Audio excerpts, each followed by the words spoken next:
All right. Good Wednesday morning to each and every one of you. It is that time once again. Yes, sirree. It's just about time it's time for the weekly test Wednesday extravaganza to get underway. And of course, I got a lot of stuff to talk about here, but before we get to that,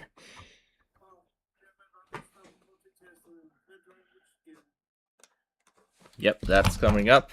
That is coming up here. Let me put the date in there. There we go. All right. Yeah, Midland, Michigan, that's one of the other ones. One of the remaining monthly tests that had yet to take place. All right. So, we're going to do the Wordle here before we begin. Make sure the Wordle comes up on screen. There we go.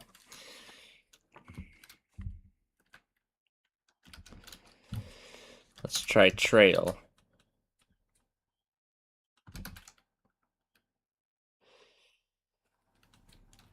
Let's see. Then it must be cruel.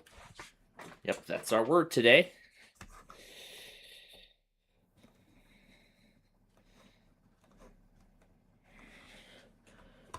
There's all those episodes I've been working with.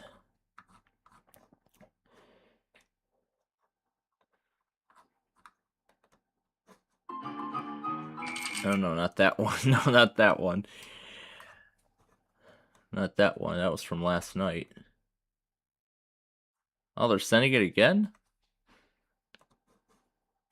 Are they having issues today or what? I don't know.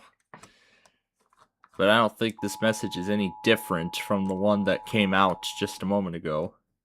This is the required monthly test for Midland County. This is only a test. That's really it. That's really all it has to say.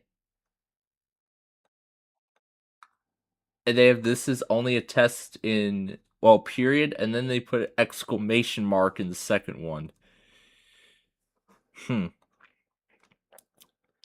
Very interesting. Very interesting move. Okay, so as we get started here, the first piece of business we got to take care of is I'm sure you all want to know what has happened over the last 48 hours when we were with you all last. So let's start there. So the last time we were with you all was on Sunday night, following our Sunday Fun Game show, where of course we finished Ticket to Ride and all that. So that's where we will start today. Oh, I don't think I turned imagery back up after. All right, there we go. Fix that. Now, what was I about to say? I was about to say Monday. Yes, I was about to say Monday. So of course, I didn't have any, as mentioned, I didn't have really any shows to take care of in the morning or the afternoon. I really pretty much took care of everything. So, therefore, as soon as I woke up and did my morning routine, I just went straight to recording Fifth Grader. And I was originally planning on recording I was planning on getting 35 episodes recorded, but I made a slight change. I made a slight change in the plan. I was, however, able to record the remaining 35 episodes of Fifth Grader to bring the show to the halfway point of the second season. Now, what do I mean by these changes? So, the first half is going to conclude on Christmas Day, and then there's going to be a whole week where there will not be any new episodes. So, meaning December 28th all the way up to well, actually, let me be clear. So, December 26th up to January 3rd, there will not be any of next year. There will not be any new episodes of 5th Grader. The second half will then start on January 4th and will then continue until the middle of May. So yeah, until the middle of May. Now, this is so I can allow myself an opportunity to, actually to entirely split the series, because I know a lot of people would be celebrating the new year, so I know it wouldn't be best to have a 5th Grader episode go up, on New Year's Day, unlike the first season, which of course still continues until May 15th. So I was able to get 5th Grader taken care of, and that night I was able to, and then following the editing that night, following my IT Essentials class, I was able to render 35 of the 100 episodes that have been edited already. Oh yes, and let's not forget about the Net Poker Challengers doubleheader on NVG that night. At least acknowledge that there was going to be a second one, soon after, which of course happened. So it was actually right after that, when they were just wrapping up, when I ended up calling it quits for the night, and ended up calling it quits. And then yesterday, I was able to get 30 more episodes of Ticket to Ride recorded. So, which therefore brings the total episode count up to 60 episodes. I was actually able to get to all 60 just in the nick of time. I was able to get to 60 episodes just in the nick of time, because it was just like 5 minutes or so into Jeopardy, so then I just went back on the show and, then fast forwarded through the commercials and then went back live from there. I actually ended up getting back to the live broadcast when Double Jeopardy started.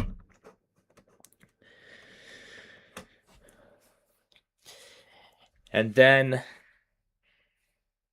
there was something else I was also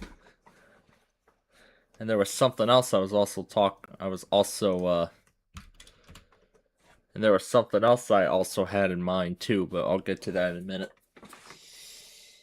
So, then of course I went to my my Tuesday evening class, and then came back home, took care of both the Perfect Line and Flip Side from last night, and then I edited all 30 of those Ticket to Ride episodes, and then continued rendering the episodes of 5th Grader. So, that brings the total episode count that's been rendered so far up to 50. So that pretty much puts the exports at the halfway point.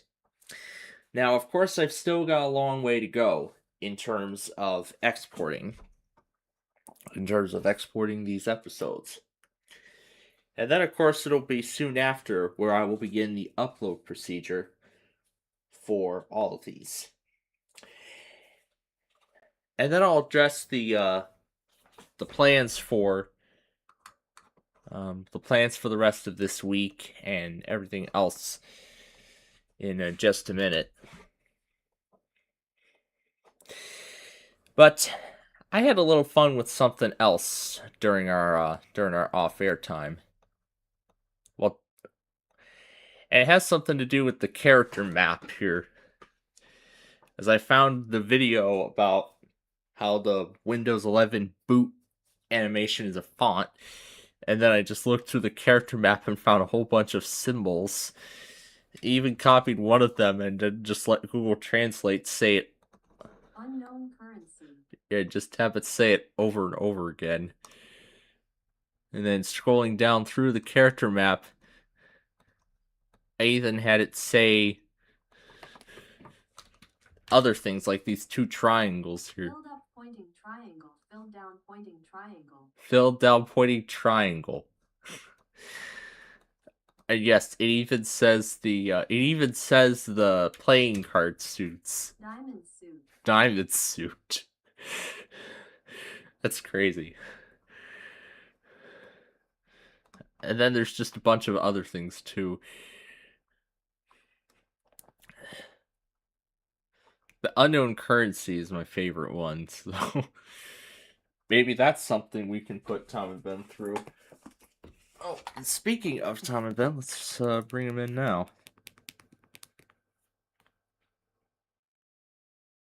Or not. Well, yeah, I gotta charge it up because I haven't touched it in over a week, if not less. If not less than that, but... Did I plug in the right one? No, I did not.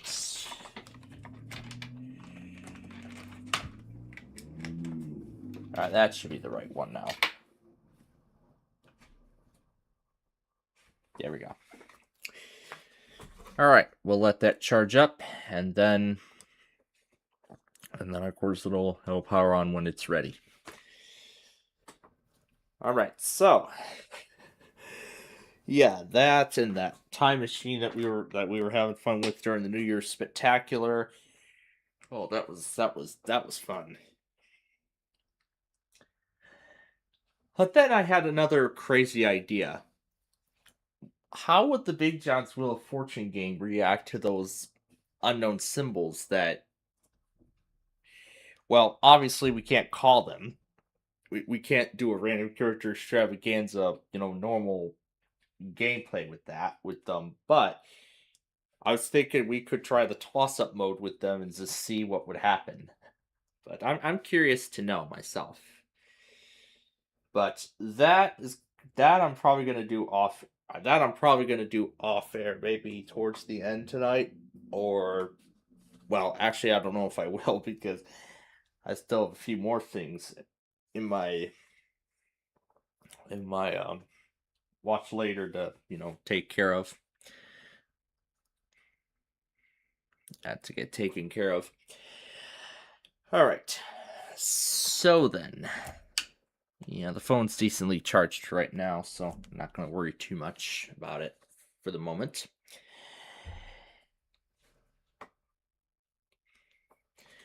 Oh, and it looks like we got to get WMBS going for the word game here in just a moment, so we can get this week's letters, and then we can do then we can see what kind of crazy words we can make later in the show. But I want to go ahead and announce the plan for the rest of this week, and the plan for the long run with the spring taping cycle, as we are in the middle now of our third week. Now, tomorrow, I actually would like to record the remaining 45 episodes of Yahtzee to bring that show to the very end. So to the very end, I mean So to the very end, I mean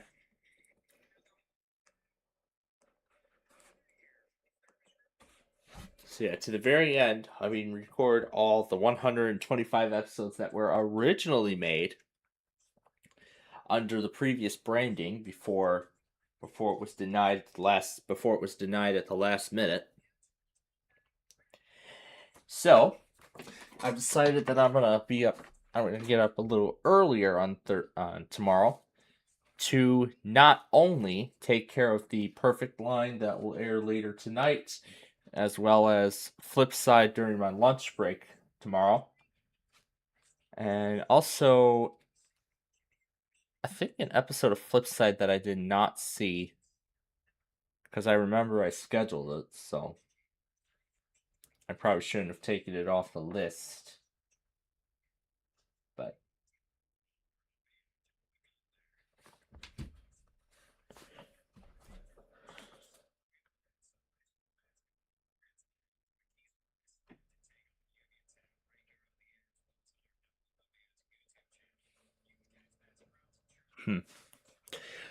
I'll check and see if I've seen that. I'll just watch it anyway, just to see what I remember from it.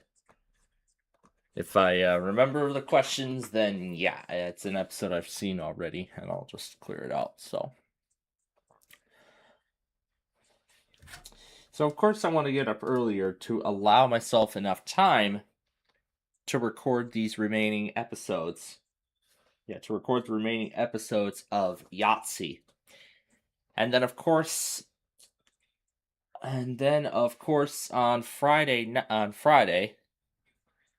that is when I am looking to begin the hardware upgrades.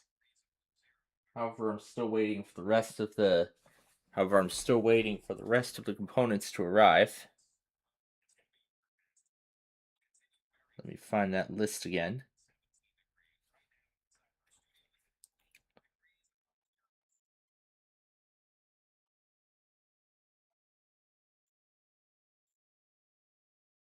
So those two have came, but nothing else has as of yet.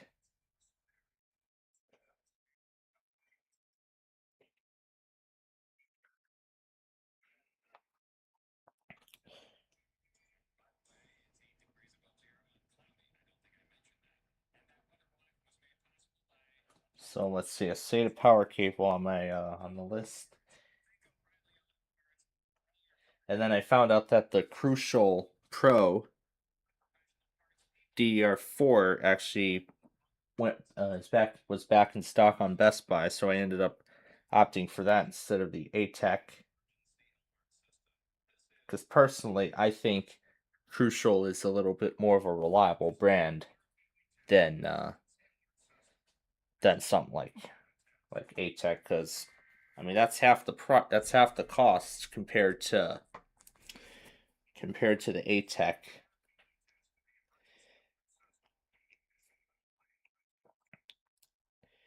So,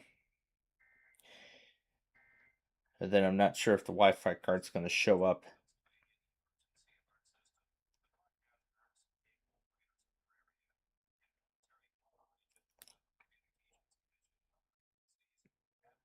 I guess we're going to see. But even without the Wi-Fi card, even if the Wi-Fi card does not show up prior to the upgrade, with what the other two look like, with what it looks like with the other two, I think I'll be able to start the upgrade on Friday. But then I'll talk about Ticket to Ride in a moment, or Play 9 in a moment, sorry. And here come the letters. In this week's name and claimant scrambled word game, listen up, listen close, and listen carefully. Here they are. L as in Lane, N as in you, Y as in York, A as in associated, P as in press, T as in tight, and E as in end. So one more time with those letters: L, N, Y, A, P, T.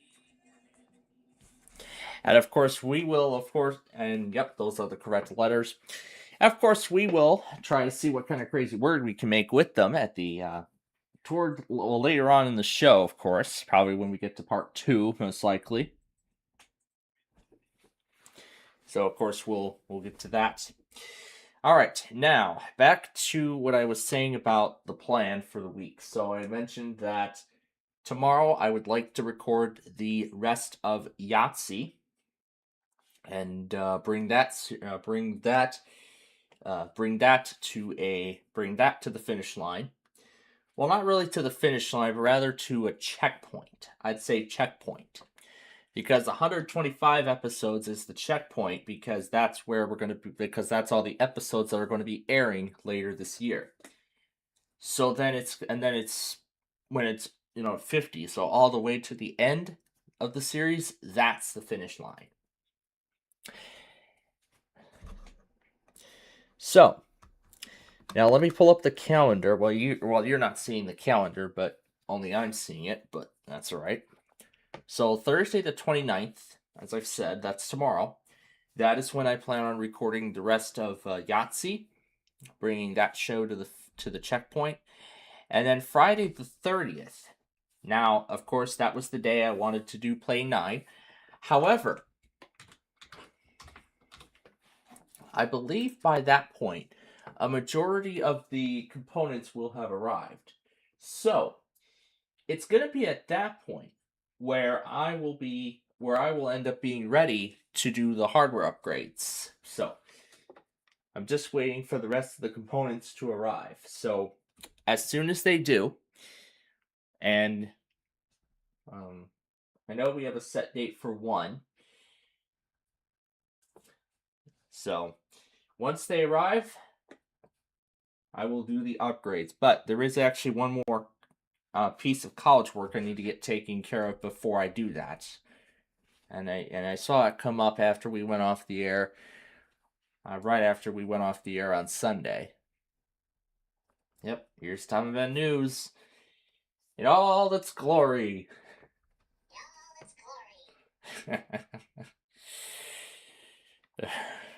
Okay. So, of course, on the morning of Friday the 30th, it's not going to be much different, right? I'll just see what shows I need to catch up on. Well, actually, let me think about Thursday the 29th first for a second. Let me think about that. So let's see. I would leave Flipside for... Well, I did say that I would take care of the perfect line. And then I would save Flipside for my lunch break that day. Well, for tonight, that is. And then, of course, tomorrow night is Scrabble with Craig Ferguson. Yes, Craig Ferguson. And Trivial Pursuit. Be the second week of season 2 of those shows over on the CW. And then, just like I did last week, I'll take care of the perfect line, get that over with, and then I will get to putting together all 40 of those Yahtzee episodes while I watch the MVG Productions Showcase Beatdown live stream tomorrow night. And then I guess once all the Yahtzee episodes are together, then I'll just continue rendering 5th grader. But then Friday the 30th, I believe that'll leave me just Flipside. I believe that will just leave me Flipside as the only show left over. At least that's what I think. So, of course, that last bit of college work, I will get that taken care of first. Take care of it first thing. And then, of course, afterwards, that is when I will that's when I'll spend the day doing the hardware upgrades. I do have some news regarding plan on one of them, mainly that PCIe X16 card. This does not support 2230 hard NVMe drives, which came with my Dell PC already installed. So it's a 2230 drive. So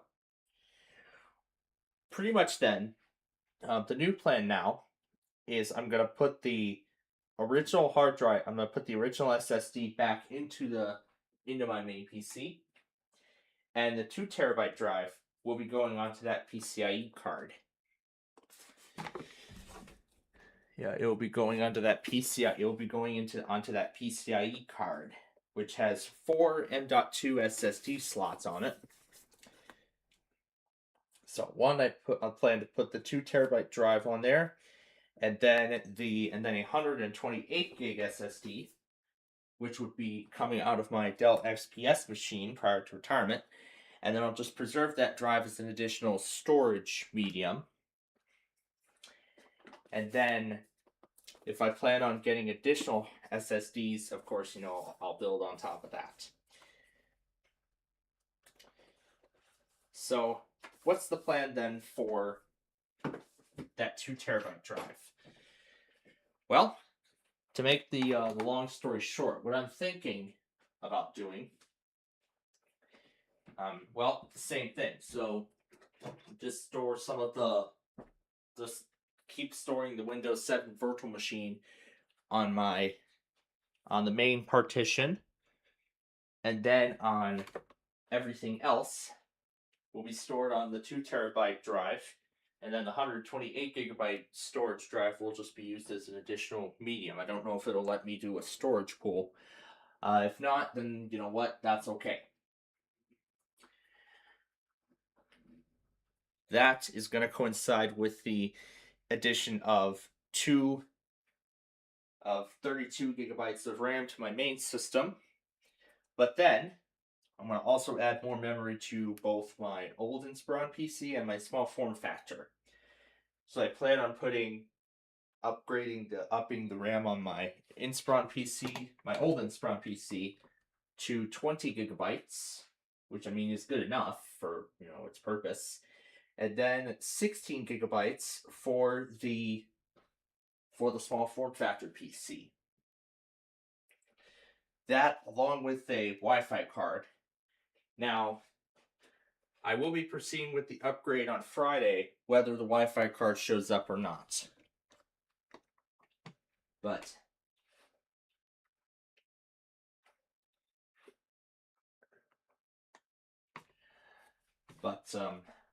we'll just have to wait and see what happens here.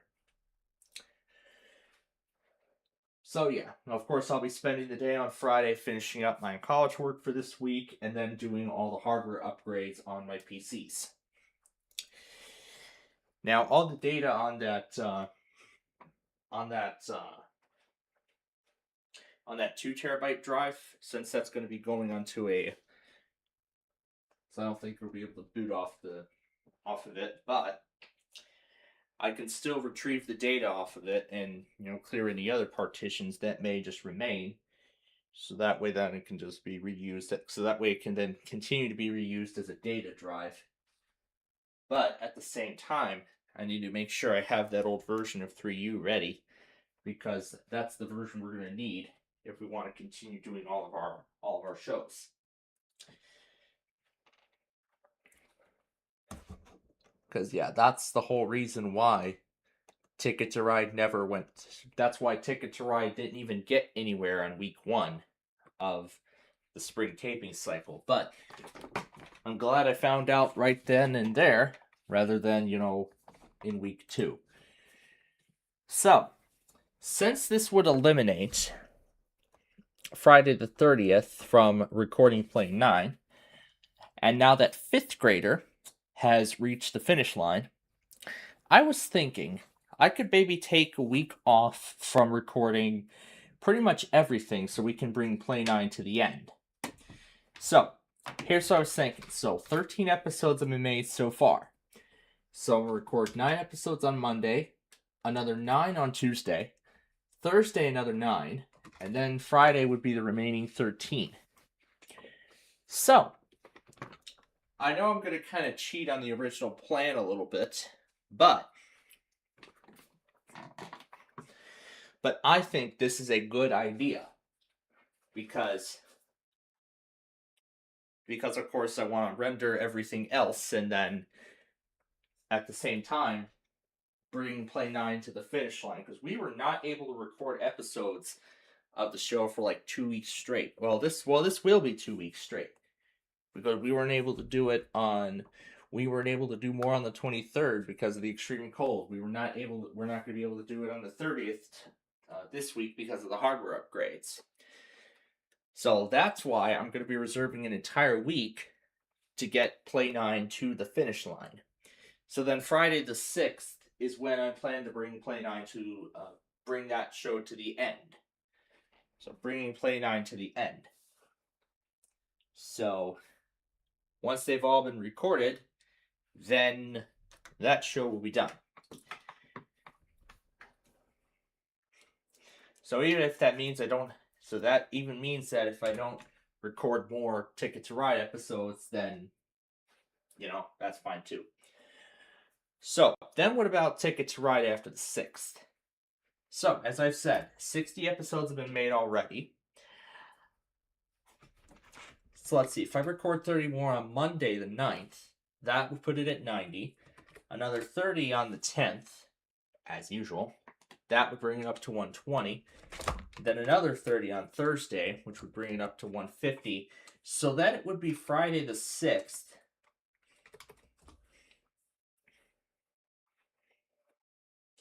Where it would then be that Friday, the 13th, where I would actually just end up recording the remaining episodes of Ticket to Ride, bringing it all the way to the end and having some left over. So pretty much for 2 weeks straight, leading up to President's Day, beginning Monday the 9th, beginning Monday the 2nd. Well, Monday the 2nd will be the week where I finish Play 9, and then the following week, the 9th, is when I plan to finish Ticket to Ride. As in, bring the show to the 165 episode mark, and then I can then start the process of rendering all the episodes, and then getting them ready in time for their premiere. And of course, Monday the 16th, the week of Monday the 16th, that is when everything will sort of return to normal. However, Monday the 16th will be when I record more episodes of Sorry because of the President's Day holiday. Tuesday the 17th is when I plan to continue. That's when I plan to continue on with Ticket to Ride. Thursday the 19th is when Yahtzee would then return. And then Friday the 20th, that's when I plan on doing more Ticket to Ride episodes. So, now let's say the 13th, I'll just go ahead and record as many Ticket to Ride episodes as I can with no breaks. And then I'll just put the rest together later that night. I think personally to me, I think that's a good idea. I mean, I would only have to put 15 of them together.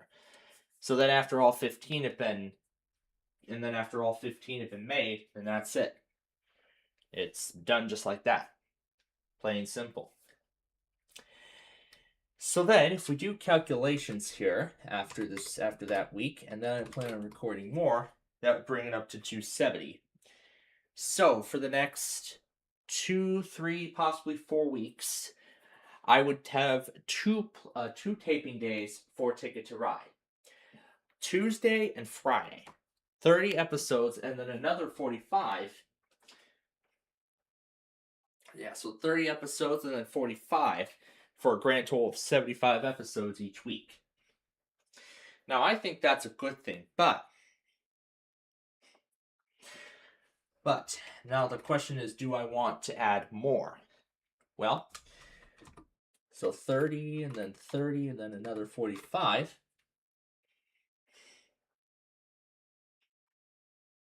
That would bring the total count to 300.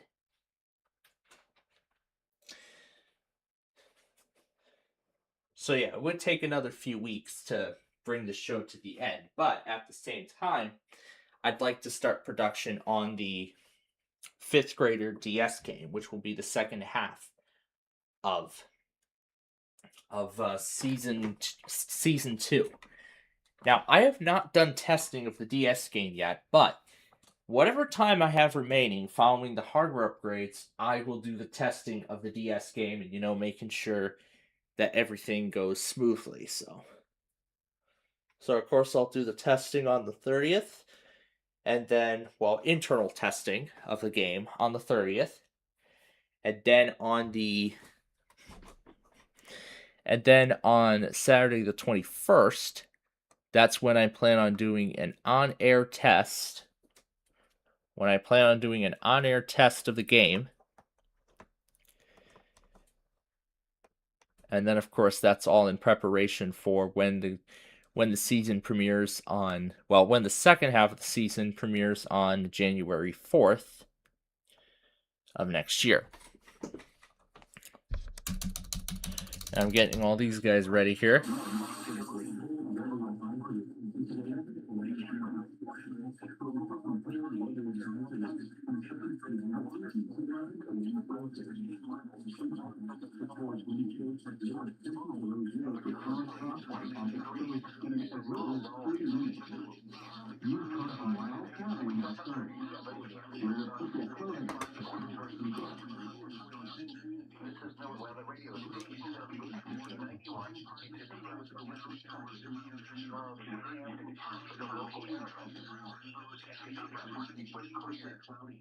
The temperature was 4 degrees, and the relative humidity was 83%.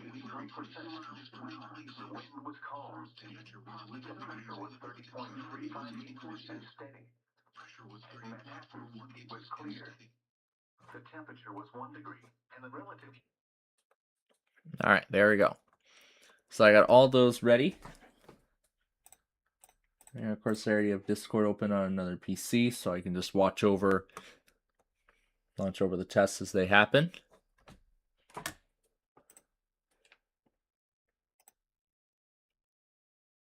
Huh, not seeing the request on the other PC, but okay. All right, let me go ahead and update on the other device. All right, so let me say again the plan for once again for the spring taping cycle as we currently have it. So, and at this point, I've pretty much finalized the plan for such. So pretty much for 4 straight days. So pretty much then for 4 straight days. Well, except for Wednesday, that is. Monday the 2nd, then Tuesday the 3rd, and then Thursday the 5th, and Friday the 6th, eventually. That is when I plan to record the rest of Play 9, getting that show to the end. Because, of course, I wasn't able to get any episodes recorded due to the cold and how quick our taping session time was reduced. Let's see if I can...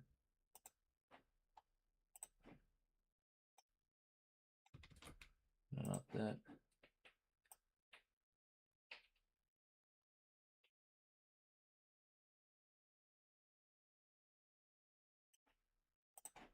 Yeah, that's the best I can reposition it. So yeah, that currently is where the taping cycle stands, or where I am looking to take it. So again, Play 9, I'm going to spend all of next week finishing up, and then the following week after that, that is when I plan to finish up Ticket to Ride, and getting that show all the way up to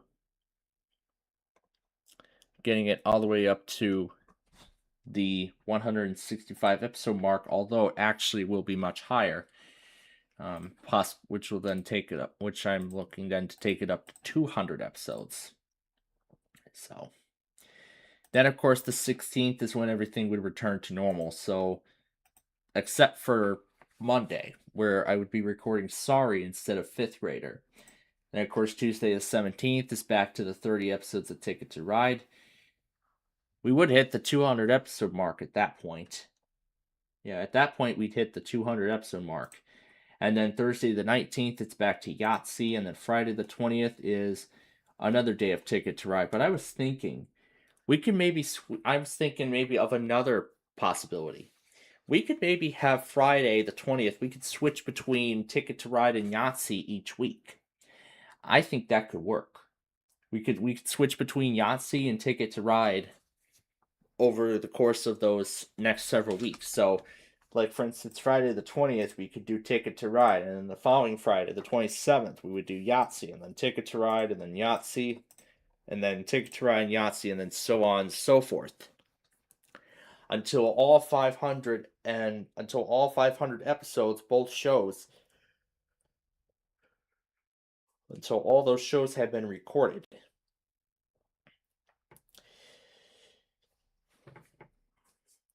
So yeah, I pretty much just want to do this in preparation for, the second half of the taping cycle in its entirety. Because, I mean, since we just brought 5th grader to the end, I'd like to bring Yahtzee to the end, and then I want to bring Play 9 to the end, and then I want to get Ticket to, bring Yahtzee to its checkpoint, then bring Play 9 to the end, and then eventually bring Ticket to Ride to its respective checkpoint as well. And here goes Maryland's monthly. It was just sent out.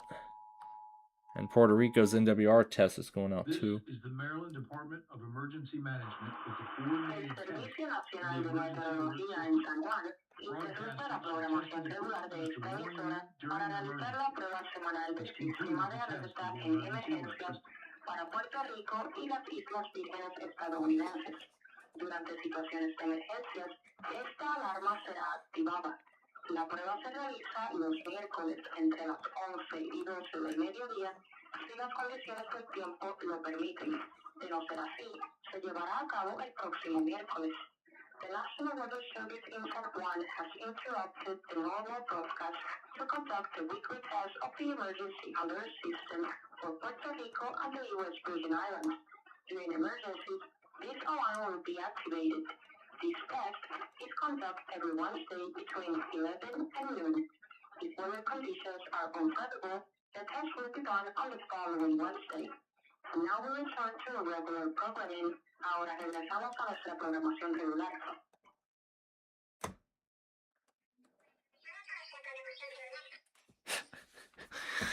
That's the only way we can get Talking News to say Spanish.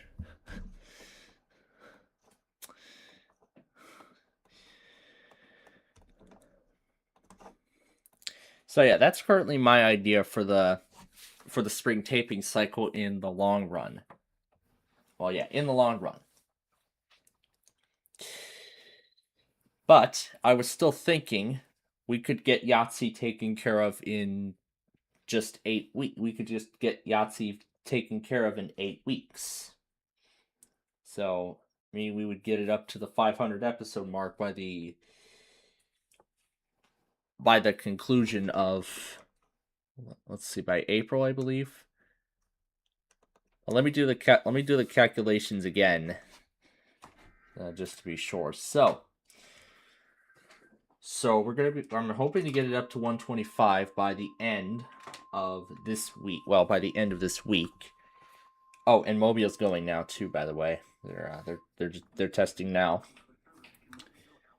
So the 19th would then be when I continue recording Yahtzee episodes. Looking to get 40 more made. But then Friday, I'm looking for 50.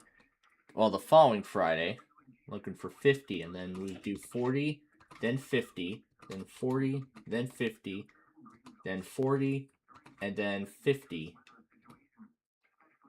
And then I would only need to do 15. So then I would only need to do 15 episodes.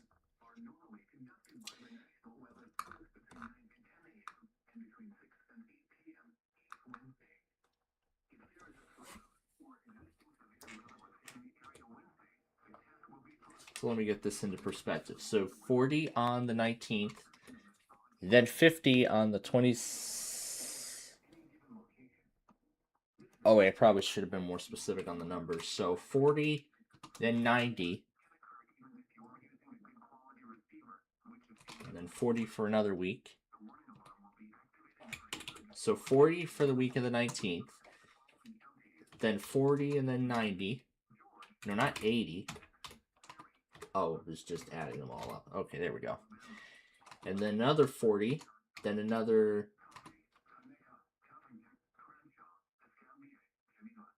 Okay, I think I'm doing the math wrong here. So 40 episodes for 1 week, and then 90 for the next week. Then 40 for the 5th, then 90 for the 12th. Then 40 for the 19th, and then 90 for the March 26th. And then that brings us to April 2nd. So that would mean 40 more episodes and then 90 more. So it looks like by April 2nd and 3rd, we could have the rest of Yahtzee finished. So personally, I think this is a good idea. I think this is a good idea. We could just record Yahtzee throughout the rest of February and March. We can just switch between. We can have Friday. We can switch between Ticket to Ride and Yahtzee each respective day. So let me pull another calculator up so I can do some more calculations here. And this is for Ticket to Ride. So, as I've done earlier, Ticket to Ride would be at 195 episodes by the conclusion of the week of the 12th and 16th. Oh, wait, that's January. Wait a minute. There we go. On the 13th. Let me get that right. So, Tuesday I would record. So then, that first Tuesday I would record 75 episodes of Ticket to Ride, as I've said. The following week would be just 30, then 75 more. So this would be 75, 30, and then this is the next week. This is March 3rd. And then this will be for March 10th, and then this will be March 17th. And then the following week, March 24th. So, I think this is a great plan. Because we can get Ticket to Ride finished. We could get Ticket to Ride completed on Tuesday the 24th. And I think at that point, we could maybe just bring Yahtzee. We can bring Yahtzee over. We could bring Yahtzee over, and then we could bring Yahtzee over to the Tuesday time slot, and I can just record the rest of the series. So pretty much by that point, and this is probably almost similar to Meal or No Meal and or Tower of Cash when I made both shows previously. As I would have recorded every episode of the series in its entire lifespan before it even premieres, which would be crazy personally. So yeah.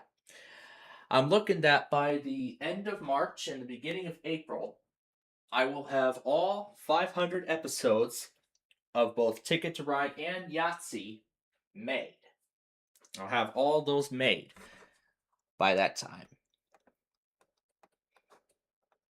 Yeah, by that point in time. So yeah, it'll be by that point where I have all the episodes made.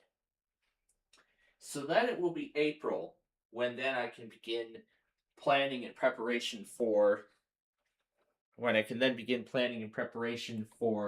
the Bowling Train's 4th and final season, as well as the Travel Series reboot. Yeah, as well as the Travel Series reboot.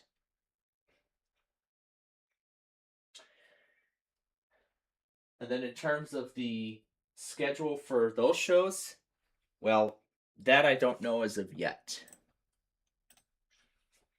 But yeah, I think with switching between Yahtzee and Ticket to Ride on each respective day, I think that's a great idea, because that would then allow us to further bring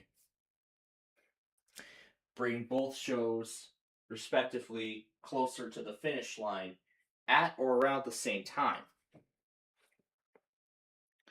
So considering the math I just did, it would be the 27th where Ticket to Ride would then be brought to the end first. However, I was just thinking, now that I think about it, I could bring that to the end sooner by the time I complete taping the 5th grader DS game. So I'm hoping for 35 episodes on the 23rd, and then another 35 on the 2nd, and then March 9th, I could record the rest of that, and then on the 16th, I can then add in another day of taping Ticket to Ride. Yeah, I could add another day of taping Ticket to Ride episodes. But then I also forgot that there's going to be that 1 week in March where we will not be able to tape any episodes at all, because my father is going to be, well, because my father's school is spring break, so yeah, as a result, we would not be able to tape any episodes of any show. Well, other than two, Sorry and Big John's Wheel of Fortune, just those two shows and nothing more. And then, of course, it would be the 30th and the 31st of March, where episodes at that point would then resume.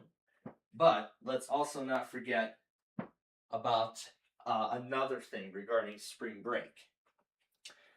The possibility of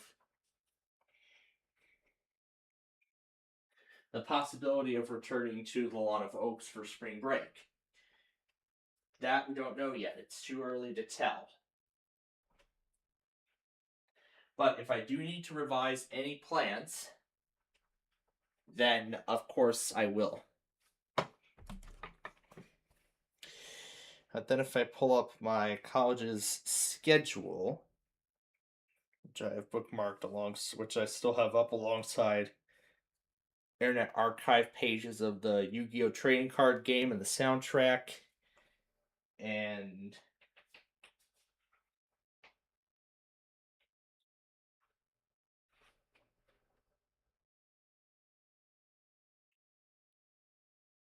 it's actually going to be on the 30th and 31st, not March 23rd. But, so it's actually going to be the 30th through the 6th. So I guess then there will be a week and an extra day where we will not be able to tape episodes of any show. But, of course, the days after, that is when I will reserve the rest of the time to finish up Yahtzee. So, regardless of what happens, I am still planning on completing production of Ticket to Ride by the end of March, and Yahtzee either on the last day of March or somewhere like April 2nd or 3rd, somewhere at the beginning of April. So by that point, I should have all those episodes made, but I could also take the time to get set for the fourth and final season of the Bowling Train production, for the production of that show.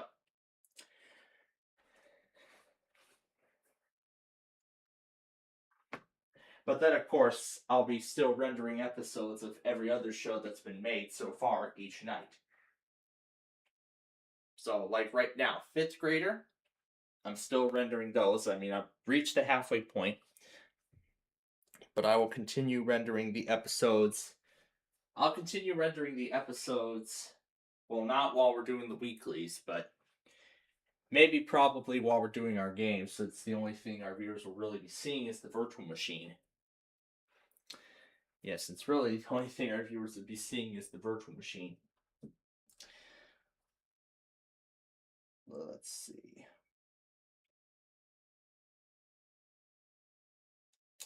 Spring break week is March 9th.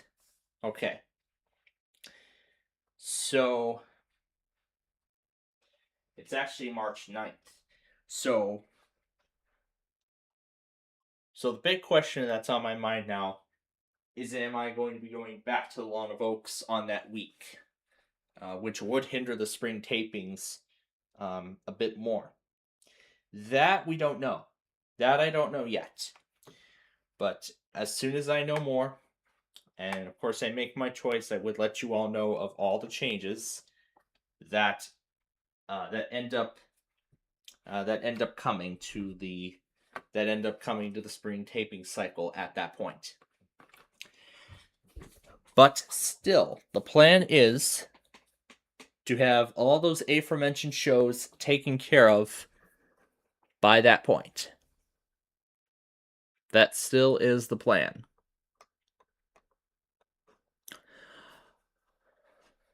Because I will be reserving enough days to allow to have all those, to have each and every single one of those episodes made. So then, as soon as we get to the very end of the cycle, actually,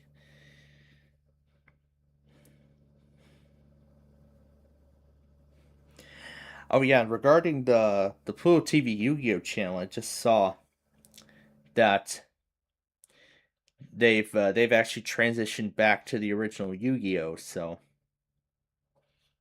I don't know what kind of order they're going with all that. So let's see. They did the original Yu-Gi-Oh first. Then I saw they did 5Ds. Then they did Arc 5.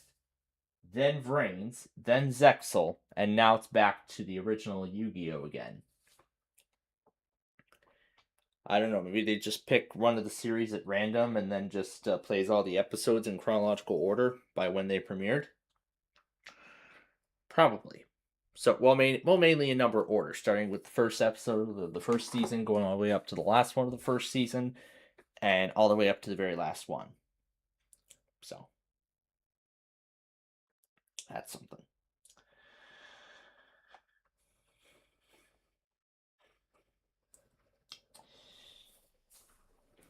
But yeah, I mean, we're kind of off topic of the spring taping cycle a little bit. So, yeah. March 9th through 13th, that's when we'll be able to do all of our live programming and whatnot on each of their respective days. So, but still, I plan on April 2nd and 3rd to have the rest of the episodes recorded for the remaining shows. Because pretty much at that point we'd be down to Ticket to Ride and Yahtzee.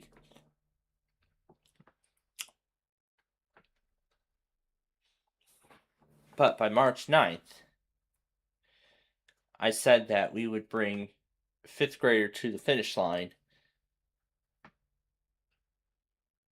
So, meaning we'll have all 200 episodes recorded. Then we just got to put together the 2027 intros, and then that series will be ready. And then, of course, the second season of that will be ready to go. And then it's the fall of 2026. Well, I haven't talked about that yet. And then I'm not sure what days I've decided I'd record season 4 of the Bowling Train. But I know it's not going to be the 6th.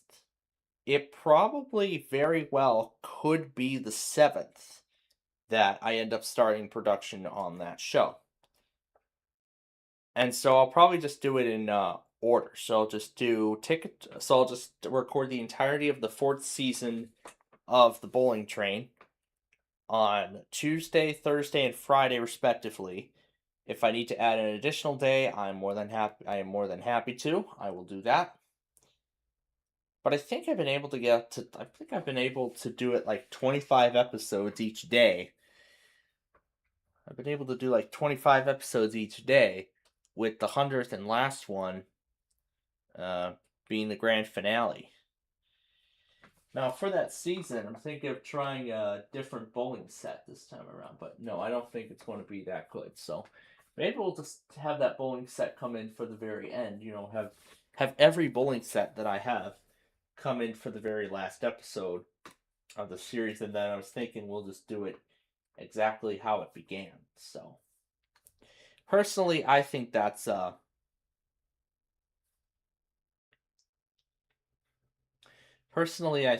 good idea.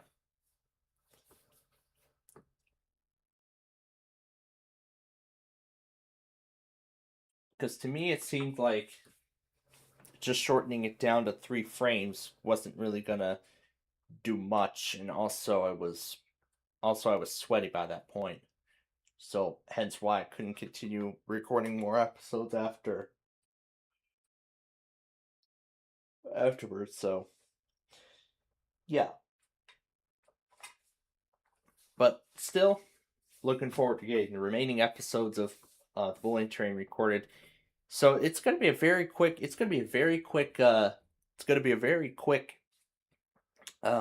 Show to record.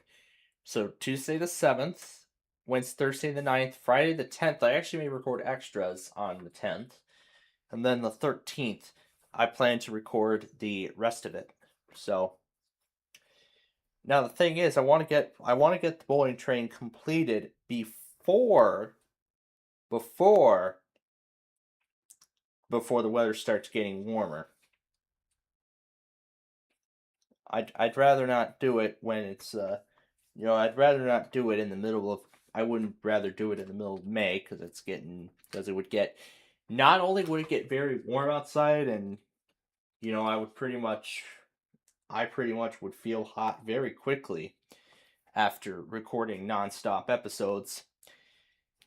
What else? Oh yeah, and there would also be a time window of less than a month to get all the episodes uploaded before they premiere. So it'll just be 4 days of recording. It'll just be 4 days of recording Bowling Trains. So once Ticket to Ride and Yahtzee are finished, once both shows are done, well, I'm gonna bring Fifth Grader to the finish line first, with the remaining episodes, and then it'll be Ticket to Ride and Yahtzee. Or actually, I was thinking Monday, if possible, I could switch between Ticket to Ride and Yahtzee, where then I would end up bringing either show to the end even faster. So having 3 days of each respective show, yeah, that would bring either show to the end in a very quick fashion. Almost like how I did with Tower of Cash. I can't remember, but I think with one taping cycle, we were able to go from 201 episodes all the way up to 400. So pretty much I had just recorded the rest of the series, right then and there, so that way I don't have to worry about it.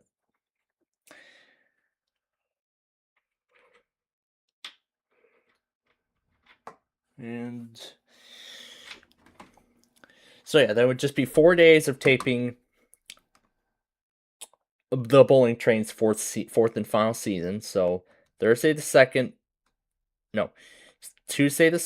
Wednesday the 8th. But if I end up wanting to do it earlier, on let's say Thursday the 2nd or Friday the 3rd, depending on where Yahtzee is at, depending on where both shows are at, depending on where Ticket to Ride and Yahtzee are at that time, that is going to be the ultimate decision as to whether or not I will be starting production of the Bowling Train sooner. Oh, actually, I forgot. That's right. It's going to be spring break. So it's going to be the 7th, 8th, and 10th. So 7th, 8th, 10th, no, 7th, 9th, 10th, and the 14th and the 13th of April are going to be when I record the fourth season of the Bowling Train. And then I'll just do the Travel Series reboot in its entirety after that. So to make it all short, we're still gonna tape each show once a week, and then once we get towards the end, we'll go back to the standard way where we just record one show. For the entire week. We'll just keep recording episodes of one particular show and then move on to the next one. The standard cycle. Now, of course, once the Bowling Train is finished, and once we have that I-32 project fully ready to go, that is when we will start production on the Travel Series Reboot limited run series.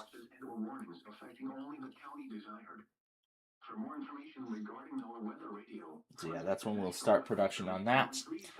And then we'll just keep going with production probably through the rest of April.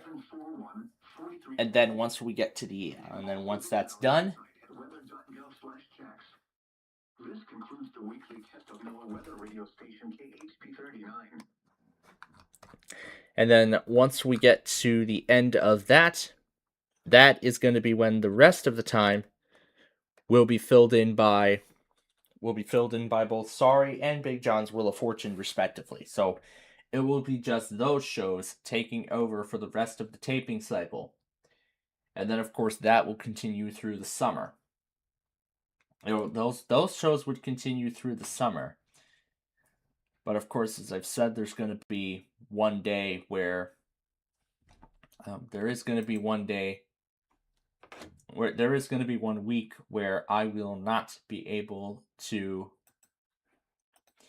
record any episodes of any show at all, or run my radio station or anything of that matter.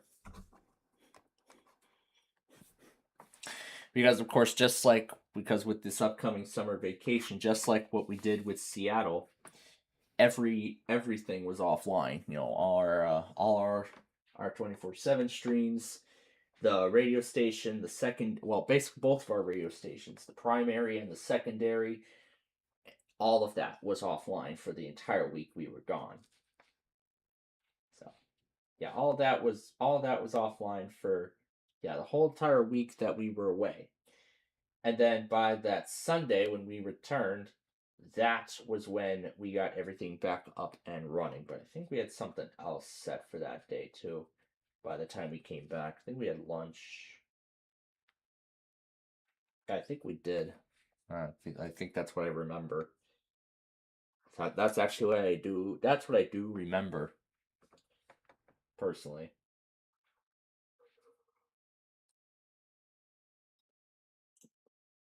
But let me tell you, I am looking forward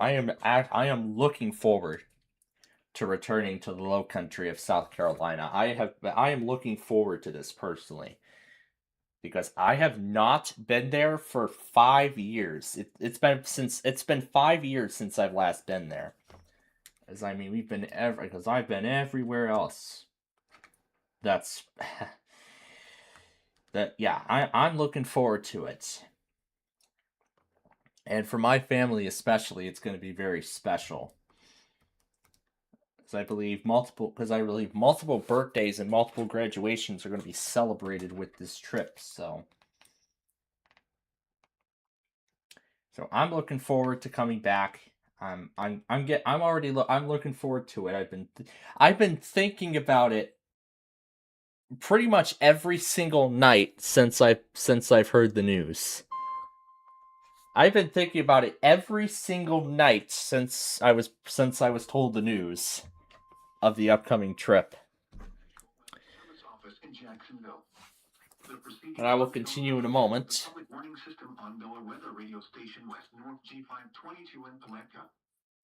In Palatka, Florida.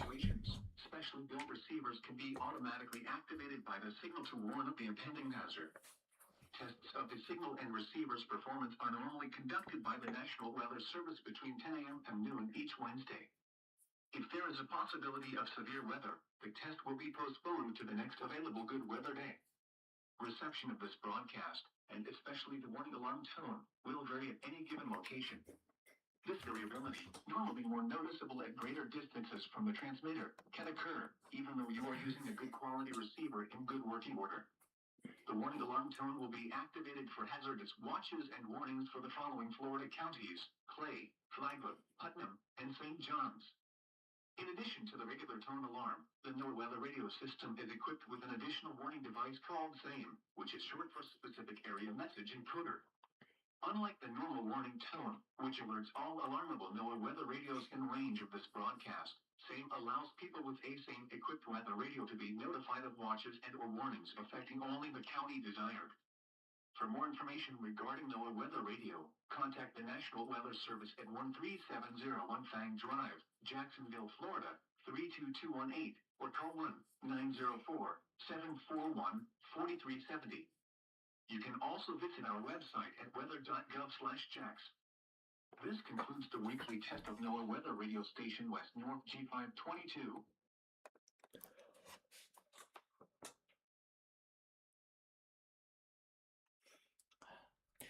Okay, now that that's done, let's continue. So I was talking about South Carolina and all that. All right, so let me say everything once again in terms of the future of the spring taping cycle and, the rest of it going forward. So, Monday the 2nd through the 6th is when I will be, through Friday the 6th of February, is when I plan on finishing up production of Play 9. When I plan on getting Play 9 production wrapped up.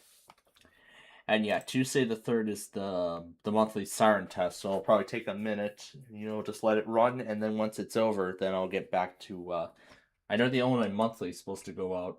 Oh, that's supposed to be a nighttime test, because because February's an even month, so that's going to be nighttime.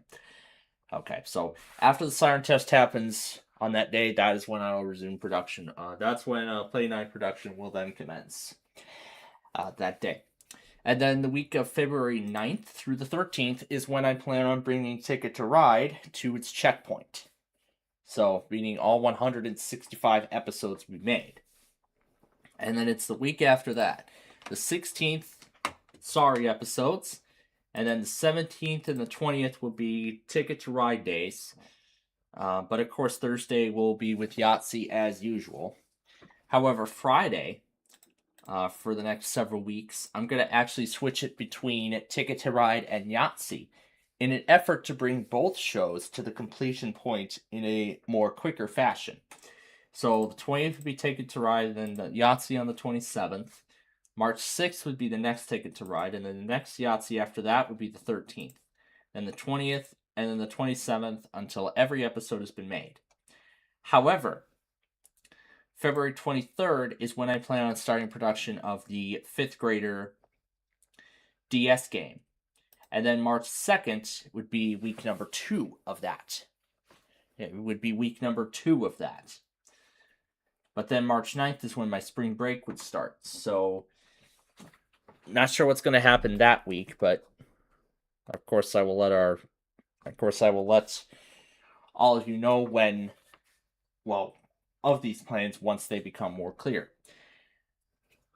But then, of course, it's after that where, let's see, and then I guess for the last 2 weeks, I'll probably maybe dedicate those entire weeks to Ticket to Ride and Yahtzee, respectively, bringing both shows to the end.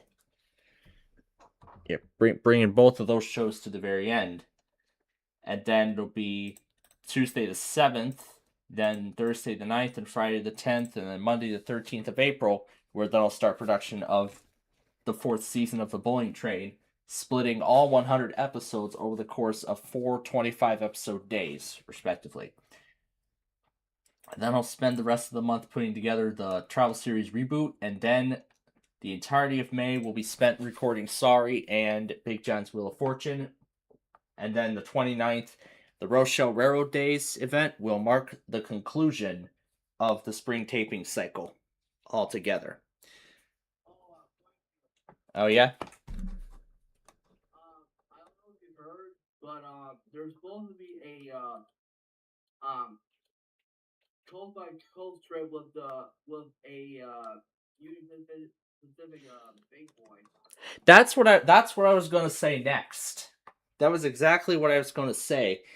The dates are actually now starting to be released for that. I found out that Sunday the 29th of March is when the Big Boy Tour is going to start. Now, this is going to be the first leg of the tour. It's going to be on the West Coast. Now, of course, it'll travel across the whole country as far as I've seen. But for right now, it's going to travel the West Coast of the United States, and then it'll make its way, and then of course after the first leg of the tour, then of course we'll get dates for the Midwest tour. I have a good feeling it's going to stop in Rochelle again, so if it stops in Rochelle for the Railroad Days event, that's going to be something. I was going to say, because I'm hoping to do some, I don't know, I hope to do a run in Porter Junction. I'm pretty sure the Big Boy will go through there. But of course I know Union Pacific has a map that shows where the Big Boy is going. Where the Big Boy is stopping it next on its routes to wherever its next viewing spot is. So yeah, that would probably make the conclusion of the spring taping cycle even more special. That was actually one of my original plans to do, but other plans got in the way. which is I've been begging my parents, like my dad at least, for many years to go to the railroad days. Yeah, I had been wanting to do the Railroad Days event in Rochelle, but yeah, I mean, I had not thought about it. I had not thought about it for many years until last year. So now that I think about it this year, I'm definitely looking forward to that. But I'm gonna have to keep checking the Village of Rochelle's website to see when to see the when the actual dates are. But I do know it's supposed to be that whole weekend. But when I visited last year, it was on a Saturday, so I'm thinking this time around it's going to be the same. It's going to be the same story. Yeah, like So it's good. So it's going to be the same story, pretty much. did they end up going for the northeast side to get to? I don't even like if they were to go somewhere. I think they're gonna make a Michigan stop. That would be so fun. Well, we'll have to see. Well, we'll have to see when. We'll have to see when you. We'll have to see when UP Steam Club releases dates for the Midwest and eventually East Coast tour. Dude, But I heard about East Coast because I've heard they're planning on taking it down Norfolk Southern trackage. Well, here's the issue. What if Norfolk Southern didn't like it? Well, the thing is, I've seen several articles talking about Union Pacific and Norfolk Southern potentially merging. They failed that. Hmm. They just failed that. But we'll have to see. We'll have to see what happens when we get closer to the Midwest tour, when they release the dates for when the big boy will be arriving in the Midwest. Because I know I've watched the big boy go by the Kearney, Nebraska rail camera just before Chicago. So I think it was a couple days before. I think it was a couple days before. Because the big boy had its display in Rochelle on a Sunday. But then the big question is, I don't know if I want to see it again. But I heard there's but we'll have to see what the consist actually looks like when we get closer. Yeah, when we get closer to that time. I mean, like, there's some times when there are some times when I remember going to. There are some times when uh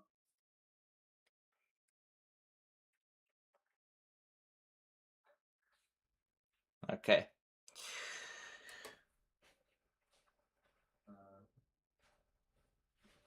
no, what I'm saying is that like how SP did a how 4449 did a coast to coast. Yeah, coast to coast. It kind of did a coast to coast excursion, but really it was headed toward Michigan.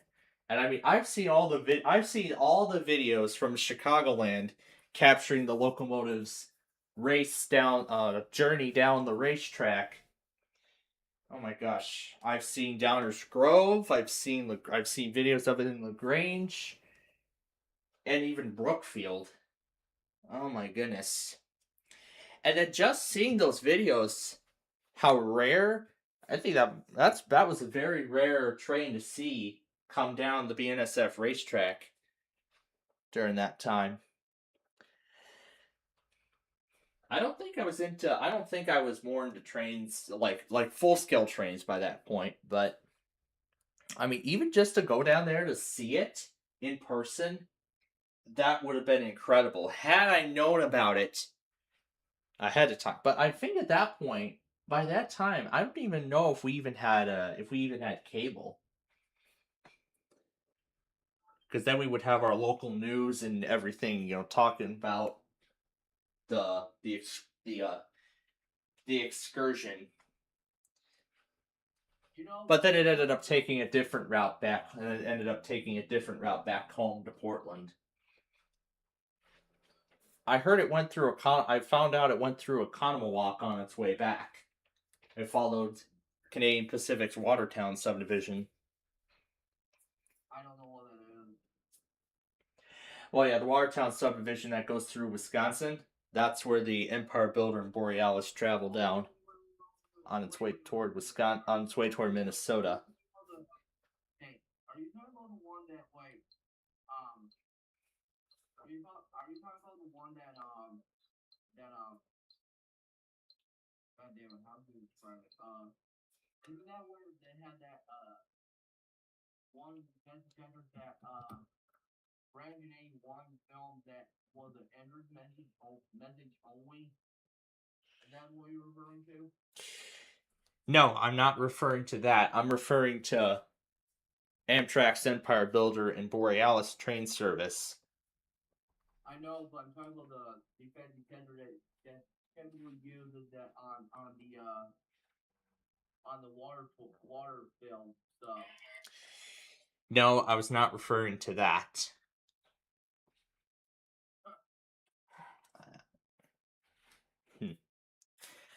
Alright, so let me continue again. So again, the 29th is when I'm hoping to visit Rochelle once the date is set in stone.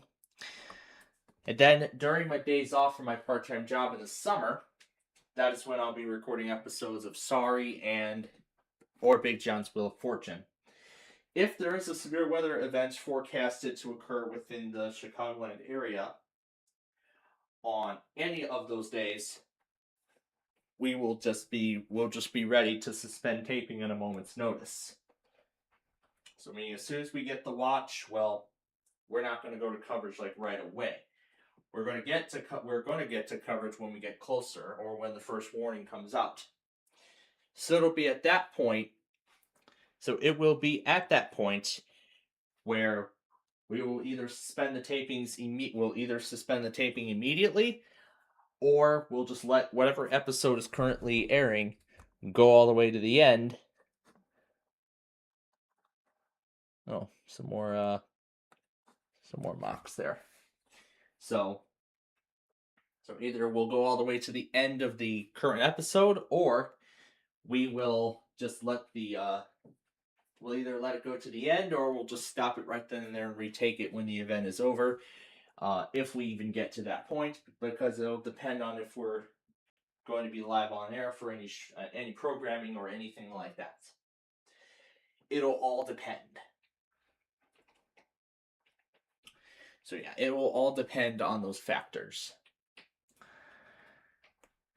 And then when it comes to the fall, that is when I plan on recording Deal or No Deal Jackpot, where, of course, the top prize is increased in value each time it's not won. So that's a concept I'm looking forward to trying.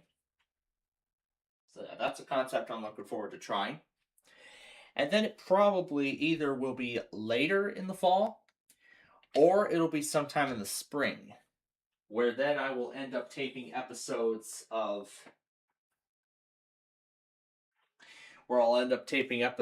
another new series, which will take over fifth graders' time slot in the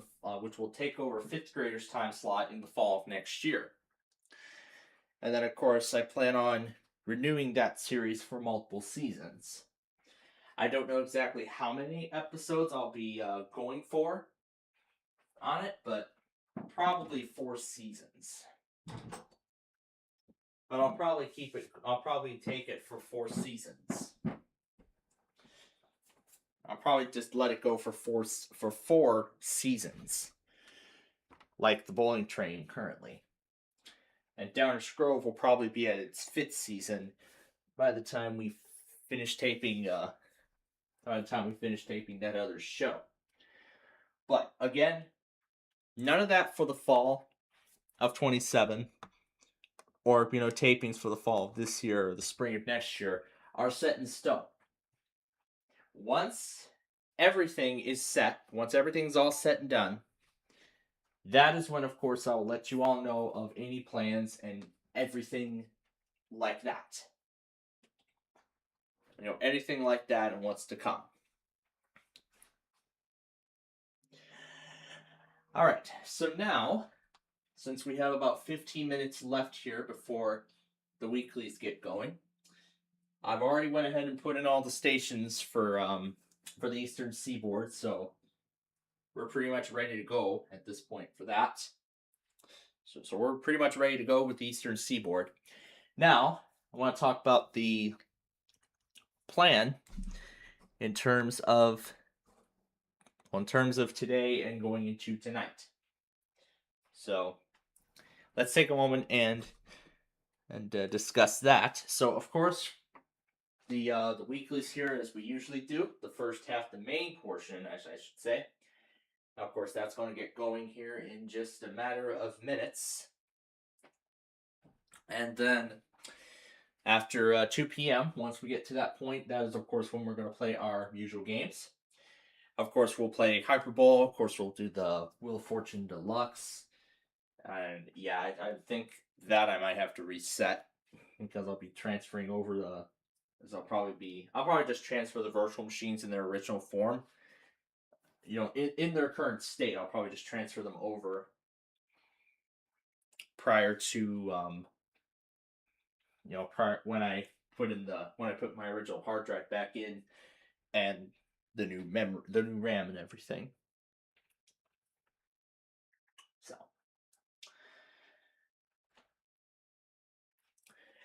So yeah, then of course we'll do Wheel of Fortune, Hyperbole, Monopoly, and then of course that would lead us to the conclusion of part 1, where then I'll go to my evening class that night, and I'll watch both Wheel of Fortune and Hollywood Squares there live.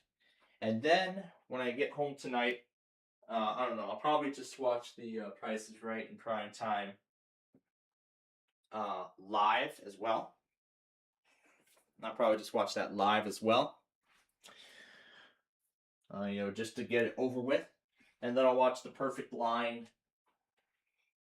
And then I'll probably just watch The Perfect Line right after, or you know what? I mean, we're going to be on air again by that point, so yeah, I think I could maybe take advantage of The Perfect Line and get that taken care of, get it done and over with. At that point, leaving just Flipside as the only other show left. So then Thursday, I can maybe just jump right into Yahtzee and get it taken care of. Now, I don't know if I want to retake one of the episodes because I can't remember which one it was.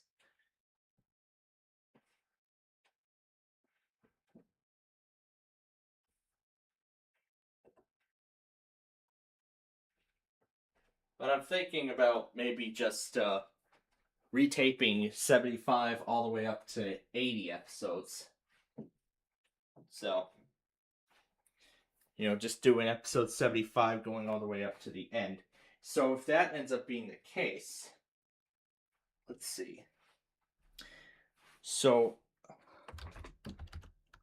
let me do some final calculations here just to get this right. So let's see, 7 minutes almost to tape every episode. So that takes about 35 minutes to get every episode done. So let's see, if I start at 9, then 9:35, and then... yeah. I think it's in my best interest that I retake episodes 76 through 80.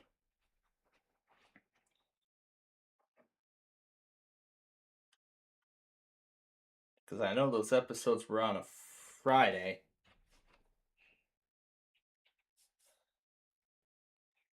But at the same time, I don't know if I want to accept those episodes as they are. Because I know whatever happened probably in the middle of a separate taping session. So I'm thinking that I'll probably just accept those episodes as they are.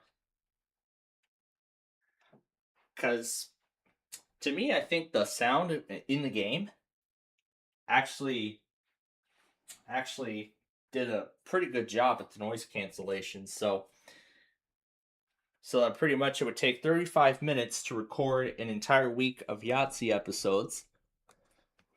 And then, so yeah, I'll probably just continue from 80 and then, as I said, take it up to 125. So. And then, of course, part 2, I'll start it when immediately or almost immediately when I get home tonight from my evening class. And then, following the conclusion of The Price is Right in prime time, and I'll probably also do the perfect line. I'm thinking getting that taken care of too, so that way I can allow myself even more filming time for Yahtzee, as I have just mentioned. And then, and then of course, once Perfect Line is done, we'll try to see what kind of crazy words we can make with those letters from the word game that we had just received. And of course, then we'll see if Brendan is up for a Deal or No Deal. He was not up for it last week, so. And and with Yalek pulling out of the Deal or No Deal show completely after his terrible luck, it seems like the amount of episodes that you're going to be getting of Deal or No Deal at this point then is going to be less and less frequent. Yeah, it is going to be less and less frequent. So, yeah, it is going to be.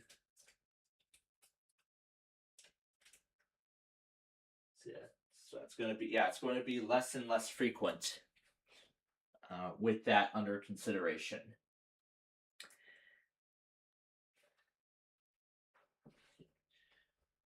So it is going to be less and less. It's going to be less and less of a frequent thing. Pretty much now, with that being said, and going forward. But once again, we'll see what we can fill in the time for if Brandon is not up for it this evening. Which actually, as of now, is in like 12 hours. So if he's not up for it, then we'll either extend the eBay scavenger hunt by another 30 minutes, or we'll do something, or we'll just end up filling it in with something else that I had in mind. So either we'll extend the eBay scavenger hunt by another 25 minutes to half an hour. We'll either do a Yu-Gi-Oh duel, or we'll just jump ship right to Yahtzee, and then we'll just end the program, and then we'll just end the show half an hour early. Well, those are my possibilities for tonight, but we'll see what happens when we get to that point. We'll see what happens when we get there. Well, then, as I said, Thursday I'll be filming the rest of Yahtzee, and then Friday I'll be doing the hardware upgrades on my PCs, and then I guess we should be pretty much set to do we should then be pretty much ready to finish up, to finish taking Play 9 next week, and then the following week finish up Ticket to Ride's 165 episode order. So once show's been brought to its checkpoint, I'm looking to bring Yahtzee there next, then Play 9 afterwards. Yep, and then I'll bring Play 9 there afterwards, and then Ticket to Ride will be the last one to reach its checkpoint. And then, once we get them all there, we will be pretty much all set and done. So then, of course, I'll put the Ticket to Ride episodes together after we end our Friday show that night. And with 15 episodes, it's probably going to take... It's not going to take that long at all, so... And with hardware upgrades being considered for Friday this week, I did say earlier that I would be proceeding with the hardware upgrades regardless of whether the Wi-Fi card comes before then or not. I mean, it is going to be quite a lot. So a good thing I've devised a plan, but of course, that's currently what I'd like it, how I'd like it to go. But if anything changes, of course I will let you all know. And I'll work out a new schedule so that way I can allow myself to get more episodes of these shows made as well. Because I've got a lot of things to sort on. Taping all these shows, all this college work, and then planning out for after college and everything. So there's quite a lot to be done this season. There's quite a lot to be done in the spring. But of course, we'll take it one step at a time. So, with all that being said, it looks like we have less than 5 minutes left. I have already prepped WPLD for it. And then that other thing I wanted to try, we'll save that for later, just like we did a previous week when with those Yu-Gi-Oh songs on the Kato. Alright, so let's pull up some of the 11 a.m. stuff. And of course I have the logger up on another PC.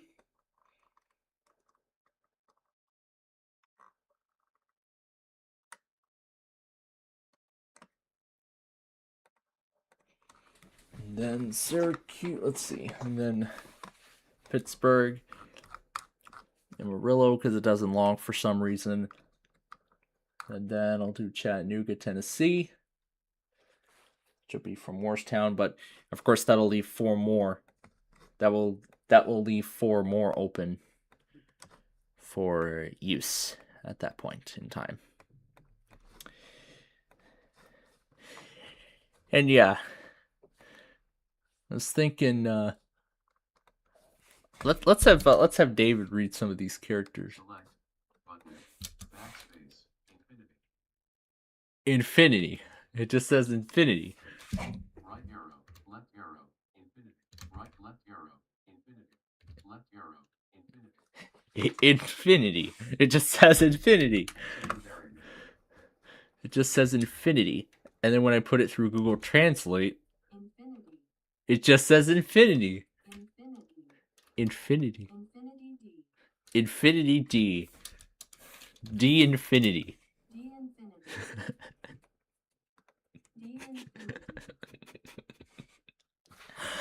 Ah, that's great.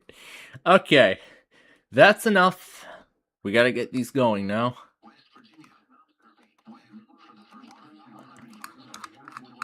And now we'll see if Fort Worth ends up. Testing on. Oh wait, that's the heck. That's still the old one.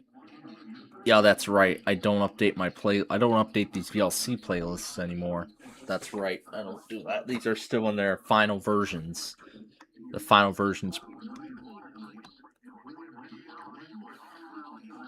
Select the currency sign. Let's have Google Translate say unknown currency as well, as why not? This is gonna be fun.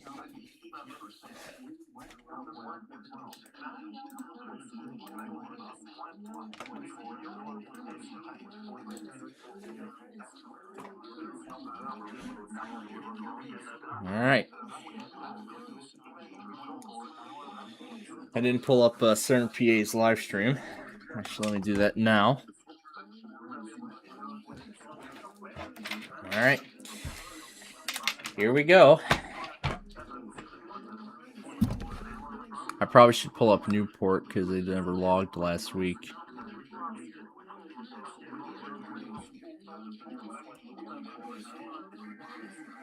And there we go, just like that. Newport strikes first.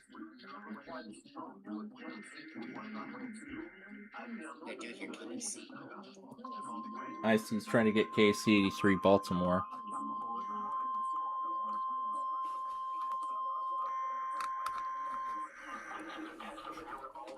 Weather radio warning device. During potentially dangerous weather situations, specially built receivers can be automatically activated by the signal to warn of impending hazards. Tests of the signal and receivers' performance are normally conducted by the National Weather Service each Wednesday between 11 a.m. and noon. When there is a threat of or there is severe weather in the area, the test will be postponed until the next good weather day. Reception of this broadcast, and especially the warning alarm, will vary at any given location. Alarms generated from station KIG 77 in Cape Hatteras will be activated for warnings of watches affecting the counties of Hyde, Carroll, Dare, and Washington. Alarms generated from station WW And here's Canada. will be activated for the counties of Atlantic, Georgetown, Charles, and the northern plains of Dare. Alarms generated from station CTC 84 in Newburgh will be activated for the counties of Fulford, Concord, Cleveland, Duplin, Green, Jones, Lenore, Marshall, Zero now returns to our regular broadcast. Alarms generated from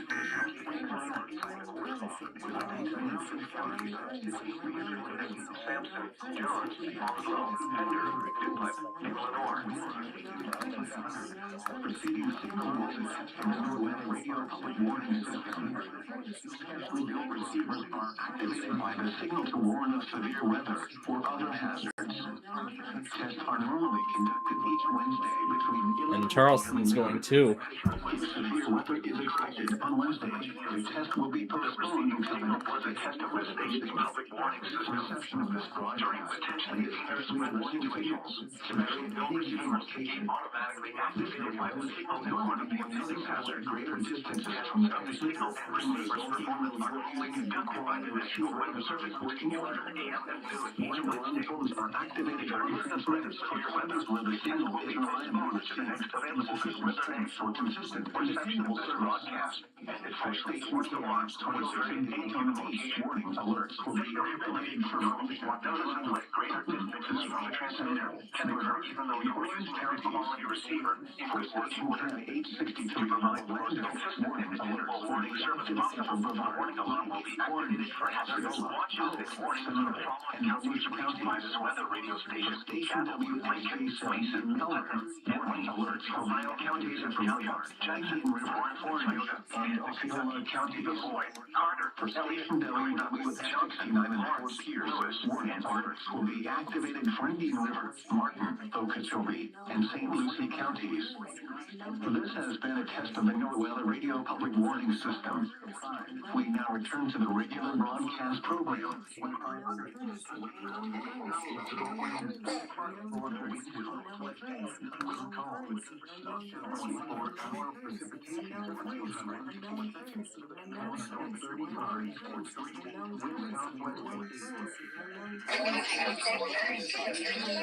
There's Buffalo. Might want to get Binghamton ready too.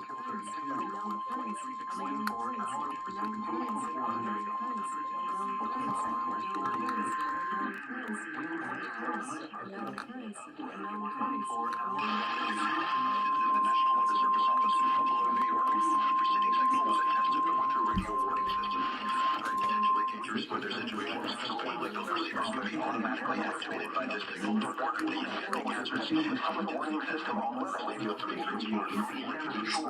going to service dangerous weather situations like your signals over weather will be automatically activated by the signal to warn of the impending hazards and warning of zero and regulatory performance file conducted by the National Weather Service to give greater sensitivity and clarity in weather even though you were using a clear source for your weather. Warnings will be postponed to the next available good weather day possible. Reception of this broadcast especially the warning alarm will vary in any location. This will be very important to normally more than usable iterators who will even though you're using the call your receiver overboard order. The warning alarm will be activated warning service broadcast and warning alarm following county for the same year.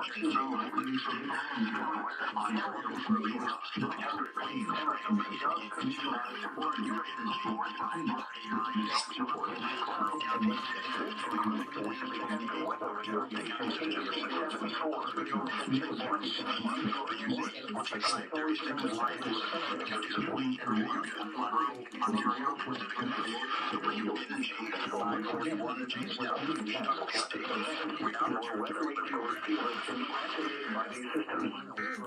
message with information about a watch or warning will follow.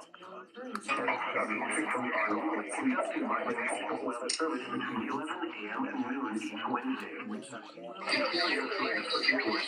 test may be postponed until the next good weather day. This weather test of the specific area message encoding into an alert system.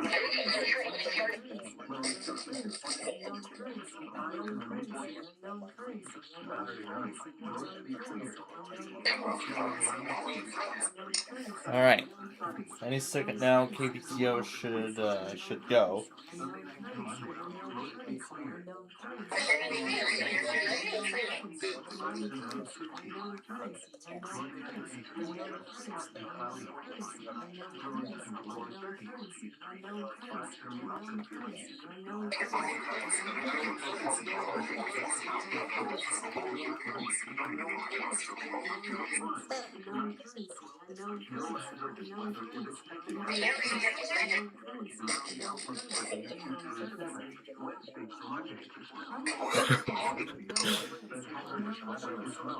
Okay, it's enough. I don't want that. I don't want that running longer.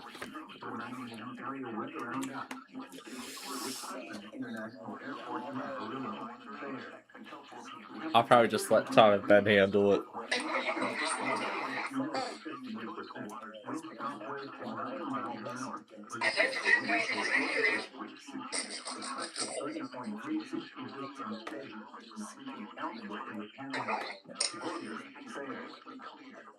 Well, I see he's got his setup ready.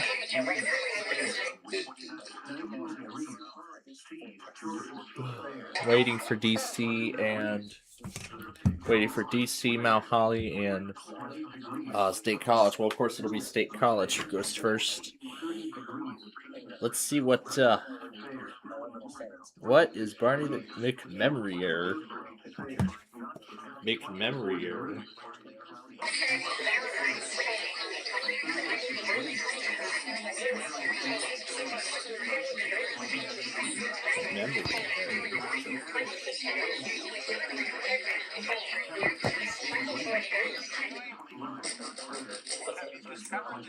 Let's see what he's up to today.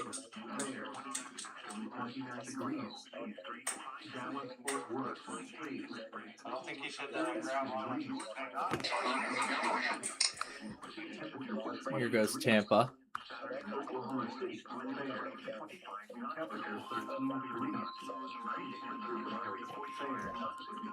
Oh, and also before I forget,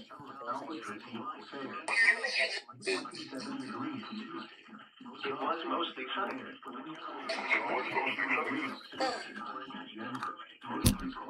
Sonar for transmitters was the area originating from looking for us. This was also a test of the same system or specific area message encoder. The same system will alert all in the county or counties affected by a particular warning. These tests are conducted each Wednesday between 11 a.m. and noon, and again between 6 p.m. and 8 p.m. unless severe weather threatens. This concludes the weekly test. We now return to regular programming.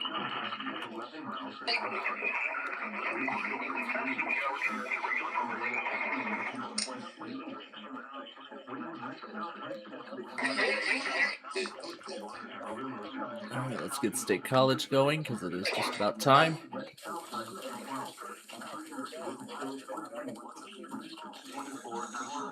I see SRPA got the Maryland Monthly on, let's see, he got it on 6 stations.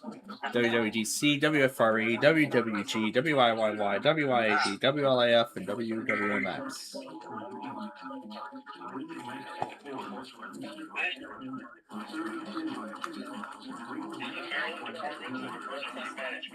And I see Grand Force is going now.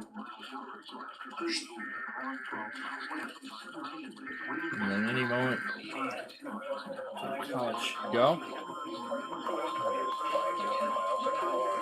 There it is.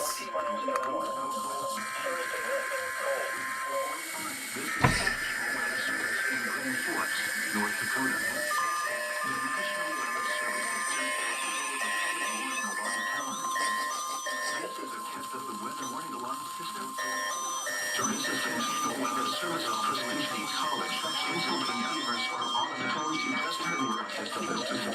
message encoded into our alert systems. These receivers use weather systems to know weather radio receivers can be activated by these systems. Forks. Information about lost or warning with phone. Test these systems are normally conducted by the National Weather Service until 11 a.m. and will post when first available. If there is a threat of severe weather, your session may be postponed until the next weather alarm. Or again, if this was a test of a specific area, message encoding and total alert systems greater distances from the transmitter will occur even though you are using a good quality receiver in good working order. To provide the most consistent and dependable warning service possible, the warning alarm will be activated for only selected watches and warnings affecting counties across portions of eastern North Dakota, as well as northwest and west central Minnesota. Once again, the National Weather Service has just activated a public That's the warning accurate. alarm. Just uploaded This the. has been Chief for your National Weather Service. We will now return to regular programming. Wait a minute. What did it say? Rewind. Warning alarm tone. This has been Jim for your National Weather Service. Jim. We will now return to regular programming. That's nice that they sometimes give kudos to their employees on the air during the test message. Pretty neat though. So yeah, Accurate got KC74's weekly. There's some WGTY IDs. Good morning, free country all day long. This is Jason Riley. Hey guys, it's Gabby Barrett. We're free country. Froggy 1077 WGTY, Gettysburg, York, a forever media station. Ready for a smoother way to Ready for a smoother way to Arizona. Ready for a smoother way to Arizona by using the local network. Ready for a smoother way. Provide the most consistent warning service possible. The warning alarm will be activated for warnings, selected watches, and other environmental emergencies affecting the following North Carolina counties. This is a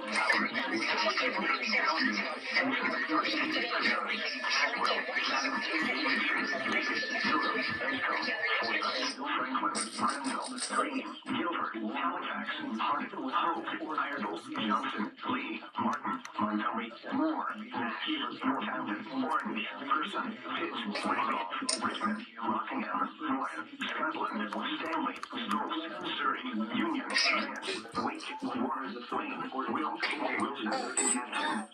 This is our free country for following counties in North Carolina, Chesterfield, and Monroe, and the following counties in Virginia, Brunswick, Carroll, Floyd, Grayson, Tennessee, Franklin, Patrick, and Pennsylvania. This includes the independent cities of Gale and Martinsville.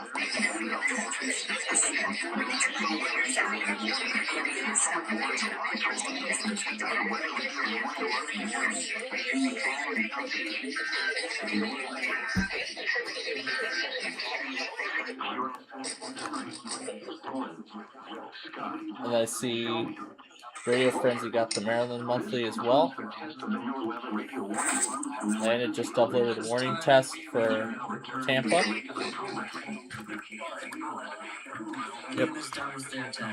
Yep, Grand Rapids is coming next. Well, Chicago's test doesn't happen for another 45 minutes.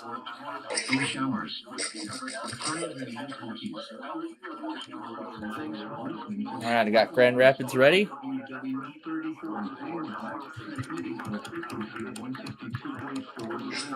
And there's KGKS,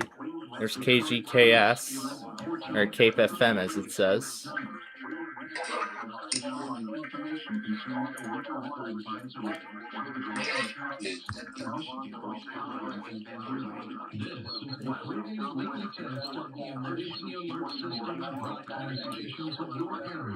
There's Grand Rapids. This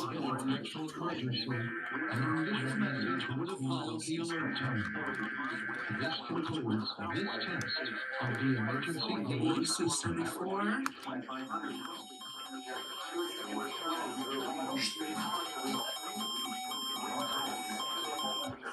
This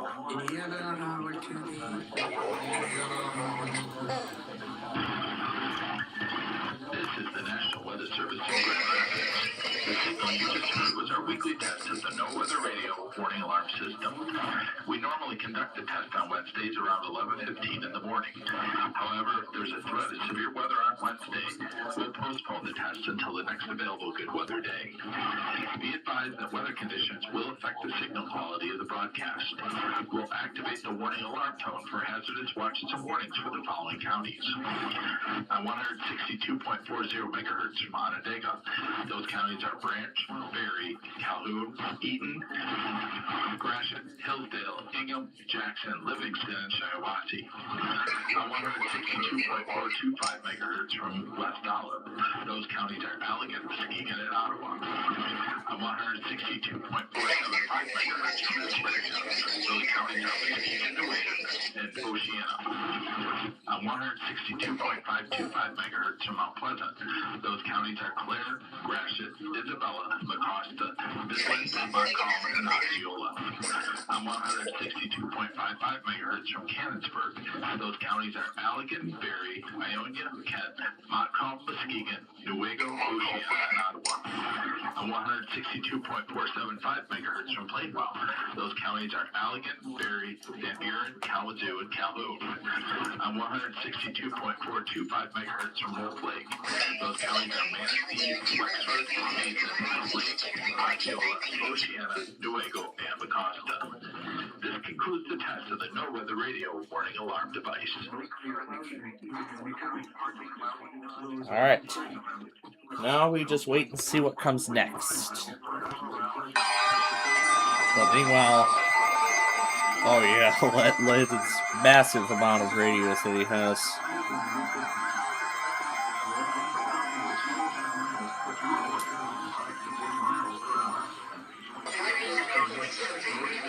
My God, I don't even know how he made space for all that. It's crazy.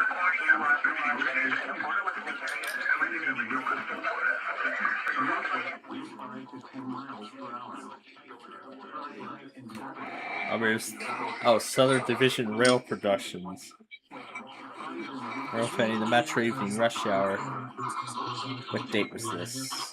January 26th.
So now we're waiting to see who will send out the test next.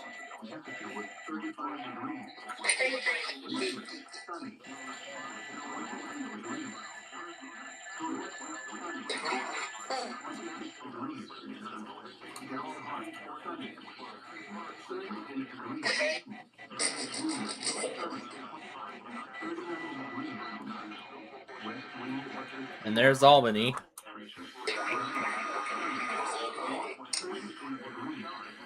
A little late this week. Amarillo.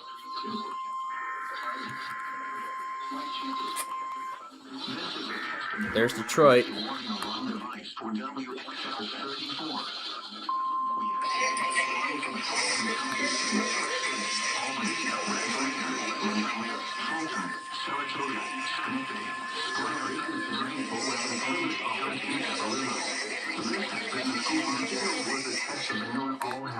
Radio, public warning alarm system records all hazardous weather situations. KEC signal receivers can be automatically activated. Cyber situation warning and signal receivers can be automatically activated. Oh, looks like it was taken much later. It looks like it, from what it looks like, it was taken sometime last year. Or earlier this, yeah, sometime last year. But it just wasn't finished until just yesterday, until just a few days ago. So. Marquette.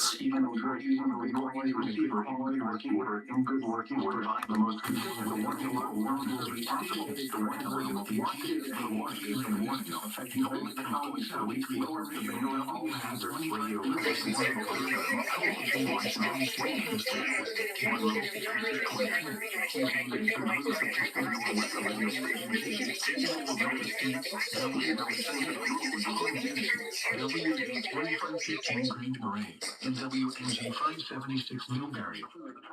This test is normally scheduled for Wednesday mornings between 11 a.m. and noon Eastern Time. If there is the threat of or existing severe weather, the test will be postponed until the next available clear weather day. You can find more information regarding the Weather Radio All Hazards on the internet at www.weather.gov/NWR or by calling your National Weather Service office near Marquette at 906-475-5212. This concludes the test. We now return to our scheduled programming. All right, so there's Marquette. So we're still waiting on. Looks like this was the fall. I can tell by the outfits. I can tell by the outfits this was in the fall.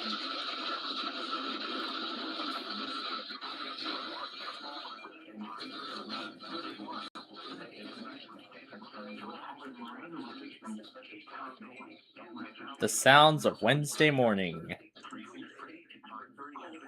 It looks like this was shot on an old camera.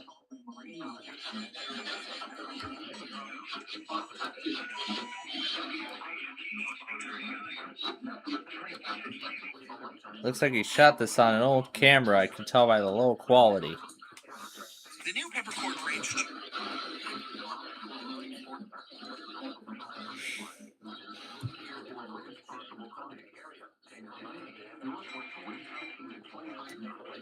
So we're still waiting on DC. We're still waiting on Mount Holly. I know we're still waiting on a few of them. We're still waiting on a few offices. Here's Buffalo's weekly. DC Rochester just uploaded Buffalo's test from earlier today. Actually, that's Gray, Maine. That sounds like Gray, Maine. In that case, the test will be held on the first available weather day. For regular programming, for the official National Weather Forecast. For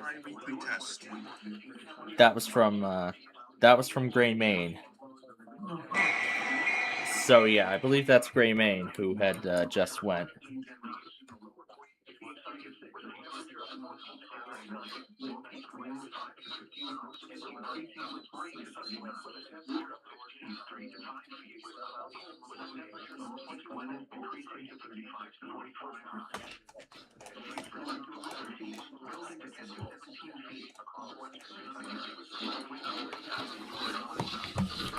But meanwhile, we're gonna get set for Peachtree City here, because, well, Peachtree City and a few others, because it's gonna be time for them very soon. Yeah, because very soon it's gonna be time for them. And last week, for those who may recall, Miami went off for an unknown watch for some reason. But we'll see how it goes. We'll see how it goes this week. I believe that's Wilmington. I believe that's Wilmington, Ohio's test, but looks like my logger has not received it. BGM IP did not activate either.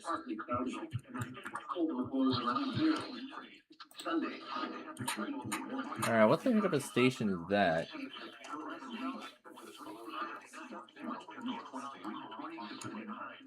Oh, that must be that other Indianapolis transmitter. I see Jackson, Kentucky went already, but my logger... Did my logger even take it?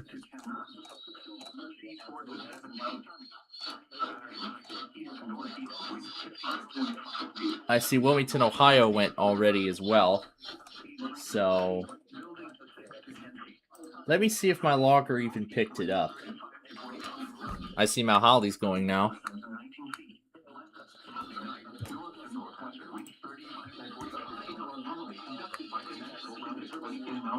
New Jersey every Wednesday between 11 Let me see if my logger picked them both up. If there is a threat of severe weather during the normal test time, the test will be postponed to the next good weather day. Reception of this broadcast, should and filter it. especially the warning alarm tone, will vary at any given location. This variability, normally more noticeable at greater No, it did not pick up can occur Wilmington. even though you are using a good quality receiver in perfect working order. The warning No, alarm it did tone not will pick be up Jackson activated for either. hazardous weather watches and warnings for the following counties. So it failed 2 of the tests so far. Pennsylvania, Brooks, Chester, Delaware, Montgomery, and Yeah, my logger missed them both.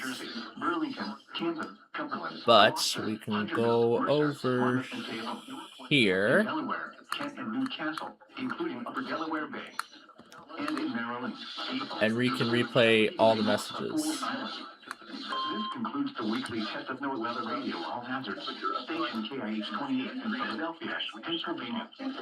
Thank you for listening to NOAA Weather Radio. The winds will west, air temperature 6 degrees. In Michigan, winds will west, 7 knots, air temperature 8 degrees. Find the recorded winds from north. 11 a.m. in the Eastern Time. If there's a threat of other heavy areas, postpone the test. What day? Reception, broadcast, especially the morning alarm, varies. The variability, like great from transmission, will occur even if on sea. Wow, that does not sound good at all.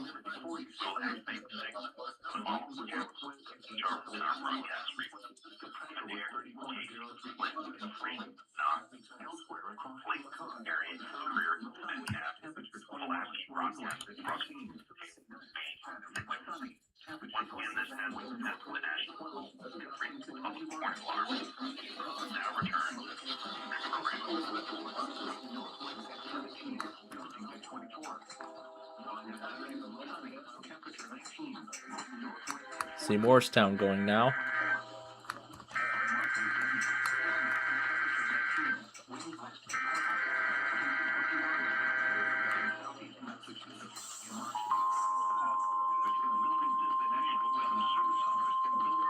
There goes DC.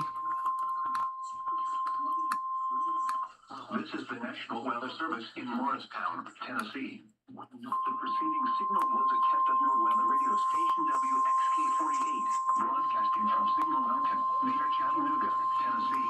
I want to get everything else going. Dangerous weather situations. This broadcast will send the signal to activate weather radios in the threatened area. These radios will be activated for other non-weather emergencies as well, such as hazardous game radios, and alarm alerts.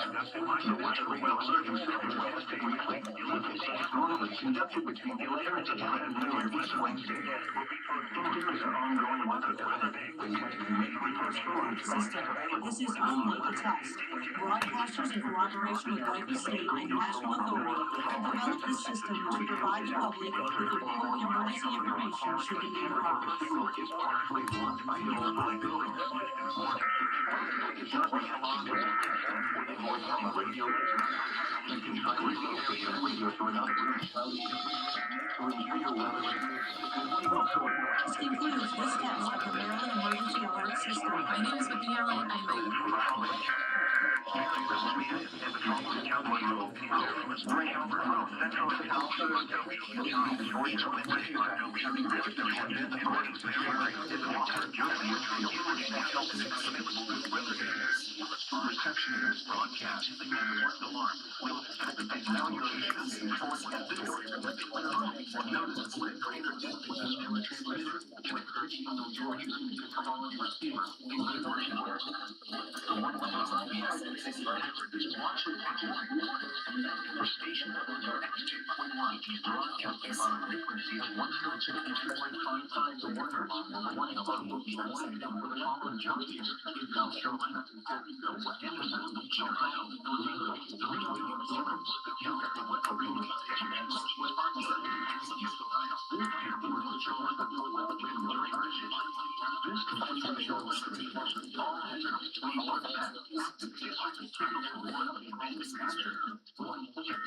I recognize that sound.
Normally more noticeable at greater distances from the transmitter will occur even if you are using a quality receiver in perfect working order. There's my new NBC station.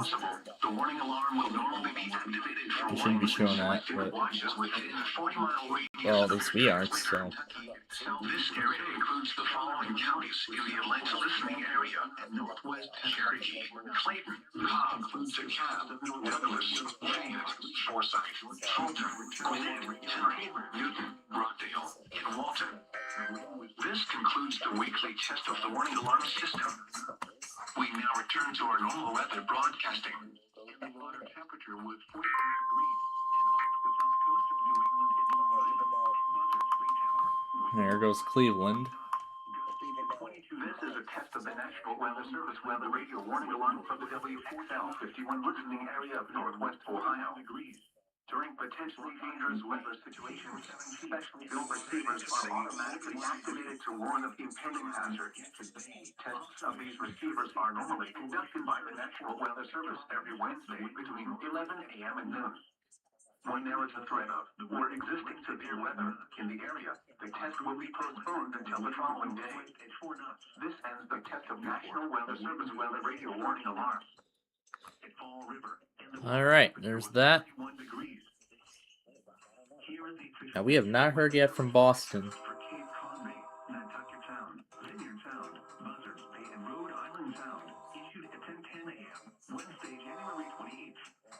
This afternoon, northwest winds 15 to 20 knots, becoming west 10 to 15 knots. Seas 2 to 4 feet. Light freezing spray early. Tonight, northwest winds 5 to 10 knots, increasing to 10 to 15 knots after midnight. Oh, Seas back when there were still the gateless signals there. Thursday, northwest winds 10 to 15 knots, increasing to 15 to 20 knots in the afternoon. Seas 2 to 3 feet. Yeah, going down the Heritage Corridor. Thursday night, northwest winds 20 to 25 knots with gusts up to 30 knots. Seas 2 to 3 feet. Freezing spray. Friday, west winds 20 to 25 knots, diminishing to 15 to 20 knots in the afternoon. Gusts up to 30 knots. Seas They're just showing us down the Heritage Corridor. freezing spray. Friday night, northwest winds 15 to 20 knots, diminishing to 10 to 15 knots after. Huh. I see that WXL 70 was a little late.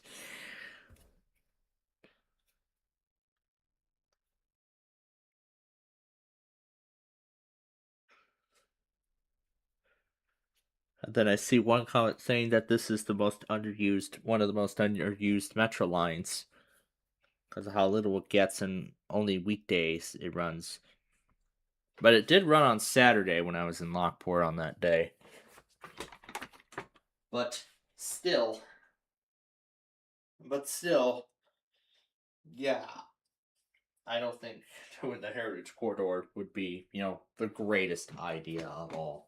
But, it's alright. It's fine.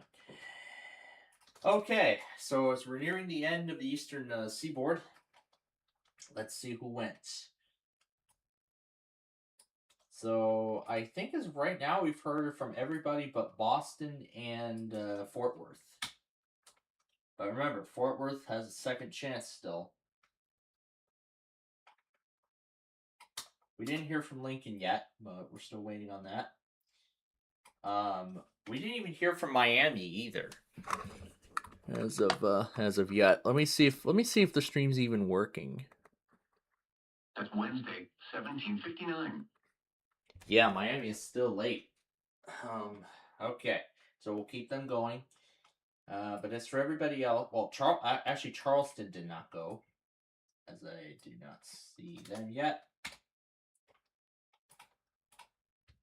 Which reminds me, I'm going to swap that out with KC85. Which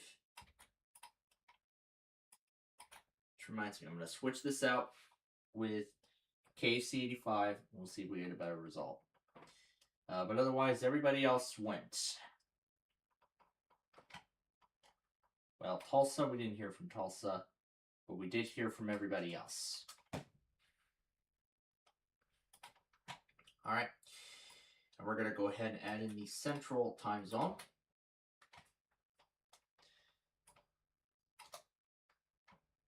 Except for Champaign and Tulsa, because we already have them. All right, I'm going to go ahead and reset it now.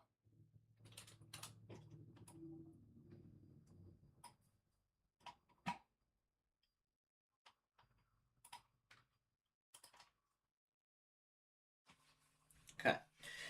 And of course, we'll keep Fort Worth going in case they're late, but I do not think that is the case.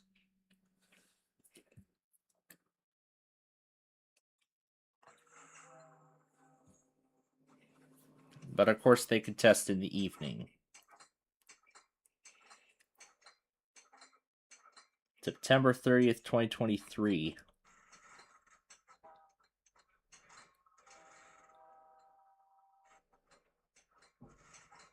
There was a rail fan. There's a few rail fanners. Like one of them. There were a few rail fanners in Lamont that day.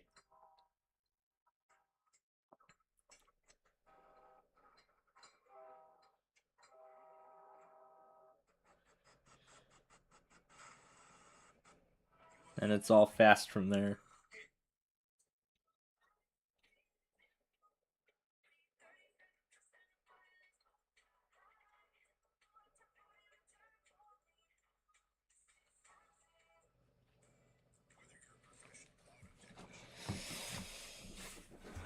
Just seeing what the Heritage Corridor looks like.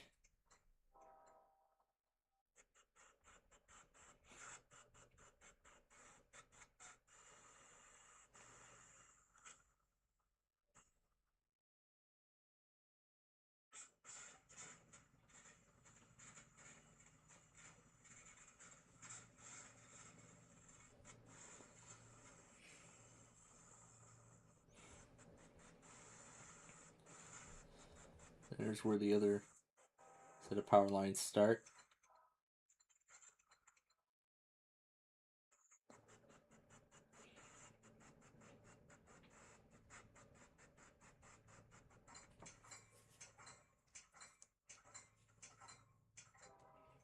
Now we approach Willow Springs.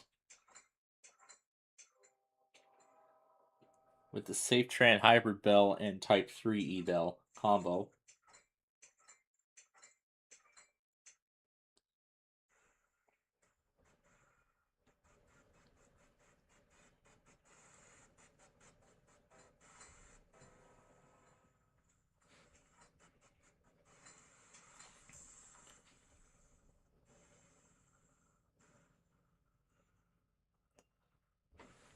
And there's Charleston. We've been waiting for him.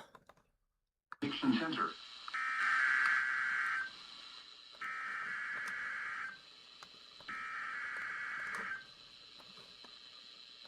So let's see if we have David read some characters. Character map dialog backspace, left arrow, currency sign. Currency sign. The preceding signal was a test of the NOAA radio all-hazard station KAC 85 public warning system. This test is conducted between 11 a.m. and noon each Wednesday. If there is a risk of severe weather, the test will be postponed to the next good weather day.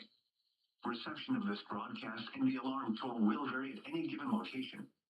This alarm tone will be activated for hazardous watches and warnings for the following counties: Beaufort, Bryan, Bullock, Chatham, Effingham, Jasper, Liberty, and Screven.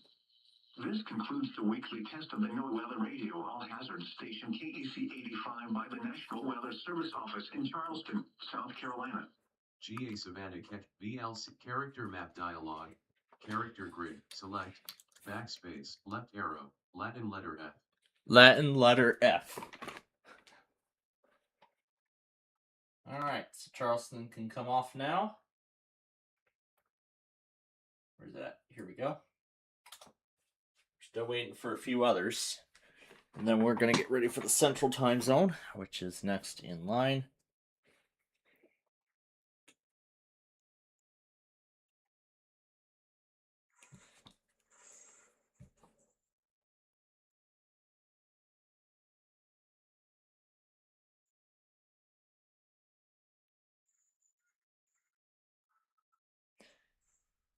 And then the last part of the ride, cross over the Chicago River, and then we end up in Union Station, along with what looks to be Amtrak's, one of Amtrak's services departing.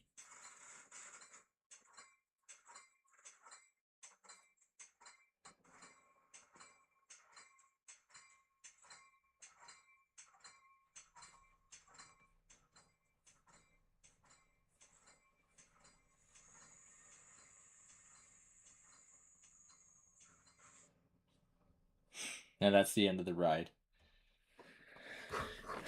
Let's see what other characters we can have. Backspace, character grid, pane. Let's see how it says this. Select, left arrow, yen sign. Yen sign. Left arrow, yen sign. Left arrow, yen sign. Yen sign. Backspace, character grid. Let's try this one. Select, left arrow, 3/4. 3/4. Character grid, pane. Characters to select, left arrow, add symbol. Yep, it just says the characters as it usually does. Let's see how it says. Character select. Google Translate says this is paragraph mark. Left arrow, Pilcrow sign. Pilcrow sign. Left arrow, Pilcrow sign. Yep, that's exactly what it says. What else have we got here? Character grid select. Back left arrow. Left arrow. Character grid. Select. Left arrow. It doesn't say exclamation point. Character. Select. Left arrow. Cap. Cap. It just says cap. It doesn't say anything else. Backspace. Wait, Character let's grid. try this one. Select. Left arrow. Doesn't know. Delete. New line. Character grid. Select. Crossed out Left G. arrow. Paraguayan Guarani sign. Wait, Left what? arrow. Paraguayan Guarani sign. Guarani sign? Character grid. Select. Left arrow. Apparently, the David voice can't read. Apparently, can't read the triangle. It can't read the up pointing triangle, unlike Google Translate. Filled up pointing triangle. And it can also read smiley face. Smiley face. Even musical notes. It can even read musical notes. Musical note.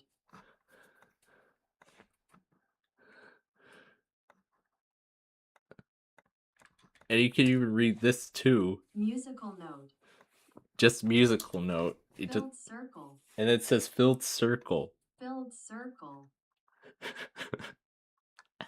There's a bunch of other symbols too. Like the missing object sign, which doesn't work. Object replacement character. What else have we got here? The lozenge sign or whatever. Lozenge. Lozenge. Lozenge. You can read this square. Hollow square. Hollow square. Hollow square. And here's just a regular square. Filled square. Filled square. And you want to know what's even weirder? It can even read angles. Right angle. Right angle.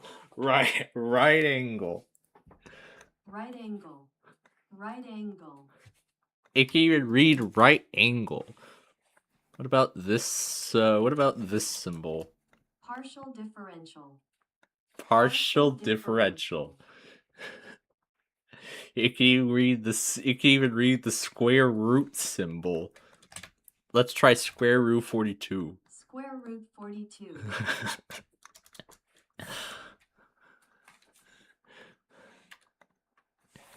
Oh, and yes, let's also not forget it can even read arrows too. Here's the up arrow. Here's the right arrow. The down arrow. This arrow. This other arrow. Is that it? Here's another arrow. Where are there two arrows? Up, down arrow with base. Let's see how it reads it all. Left pointing arrow, up pointing arrow, right pointing arrow, down pointing arrow, left right arrow, up down arrow with base. Up, down arrow with base. Yeah, I see the difference. It can even read the infinity sign. Infinity. It just says infinity. Infinity. Let's try this one. Increment. Increment. Increment. Increment. Increment. Increment. Increment. This is great already. All right. Where's that roll cam? All right, where's that Chicago roll cam so we can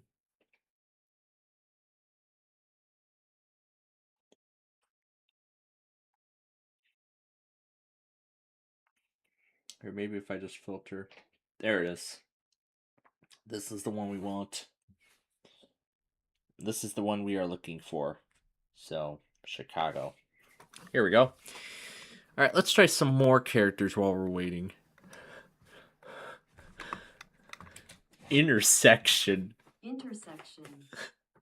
Intersection. Intersection does not equal to. Let's try this one. N-ary summation. N-ary summation. N-ary summation. N-ary summation. Let's try this one here. An airy product. An airy product. An airy product. Okay, this is great. What else? One sign. One sign. One. It just says one. It's just a W with two lines across it. One. Oh, you have here a upside down C, upside down and backwards C, which it can't pronounce it right. It can say fractions. 5/8. 5.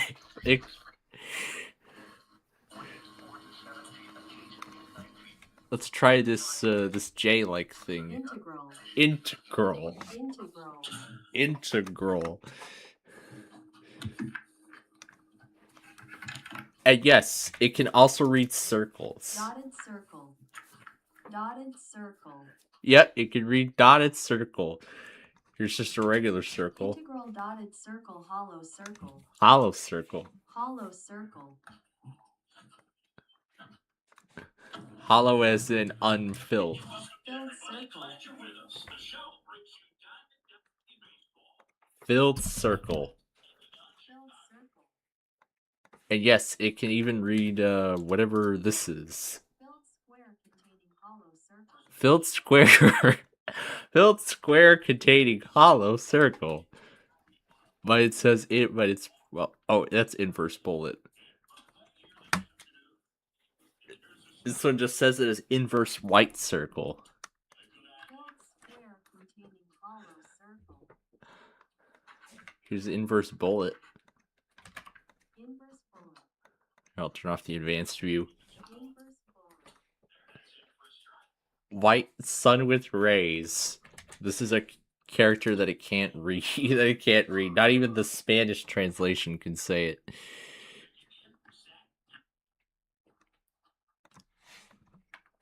But it can read. But it can read this. Not equal to. Less than or equal to. Greater than or equal to. And whatever this is. Reverse not sign. Let's see if it can read all of this. Approximately equals is not equal is defined as is less than or equal to is greater than or equal to. And it doesn't read the last. It doesn't read the last one. That's unfortunate. Well, there's some symbols that it can't generate voice translation for, and this being one of them. Oh, a dark shade. Yeah, it can't read dark shade.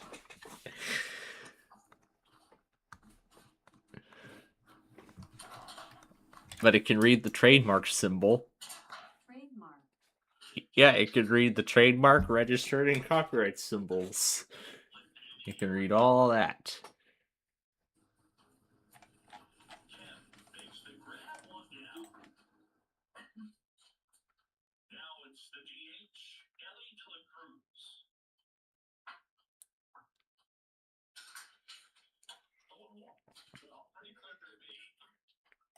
Oh, some changes going on in the...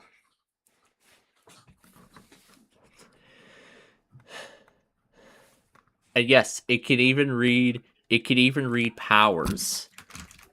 This number to the power of 4.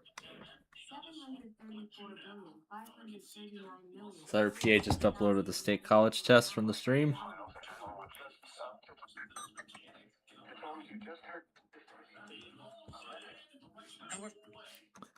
Try this again.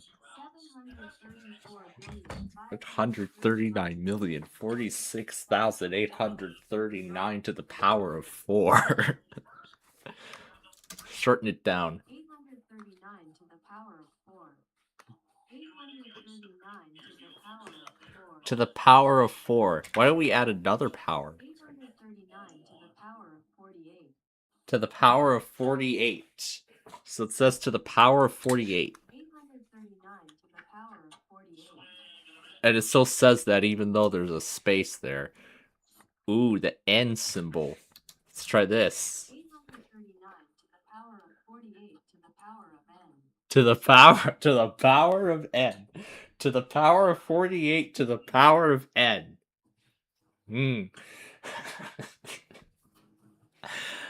I had a lot of fun with trying this out with Google Translate over the last several days.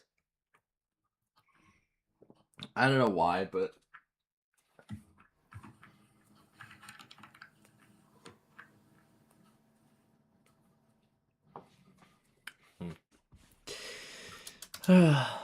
is defined as To the power of 8 to the power of n is defined as. And there's WBAP's weekly. Let's try this up-pointing triangle to the... To the power of 8 to the power of n Get is us out of the defined pandemic. as. No. Men can have babies. Yes, men can have. Is that it? To 15-year-old Harper, fine. Well, that's lame. Oh well, here's the message. Alert system. In the event of an emergency, this system would bring you important information. This test is now concluded. Alright, let's get Grand Island going here. To the power of 8 to the power of n is defined as. Okay, let's get everything going here, because it is almost time. So, Austin... Okay, well that doesn't work. Okay, no Austin this week. What a shame. That's right. Alright. What cities?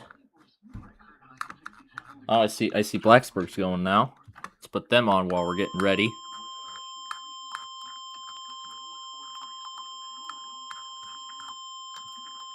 And Birmingham. This is the National Weather Service Office in Blacksburg, Virginia. Receiving signal was attached to the NOAA weather radio station WXL60 public warning system. During potentially dangerous weather situations, Alright. Des Moines. can automatically be activated by these signals to warn of the impending hazard.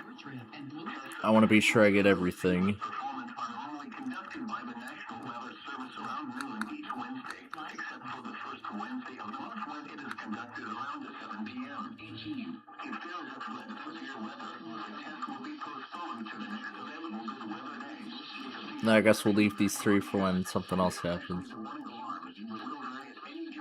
To the power of 8, so it doesn't say the triangle to the power of 8 to the power of n is defined as. It doesn't combine all of that at once.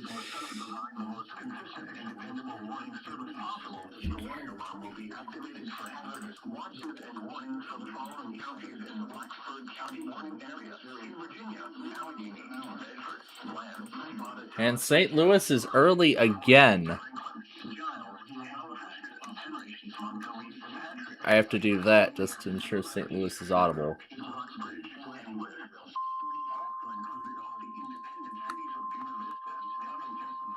Let's see what else we can try.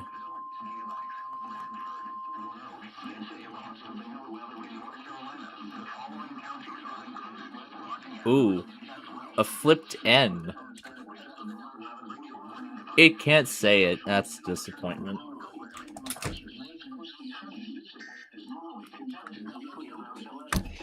Alright, let's get Chicago going here. It's almost time. Test may be canceled. It may be canceled.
For severe weather around other life-threatening emergency messages for the following 14 transmitters and associated broadcast areas.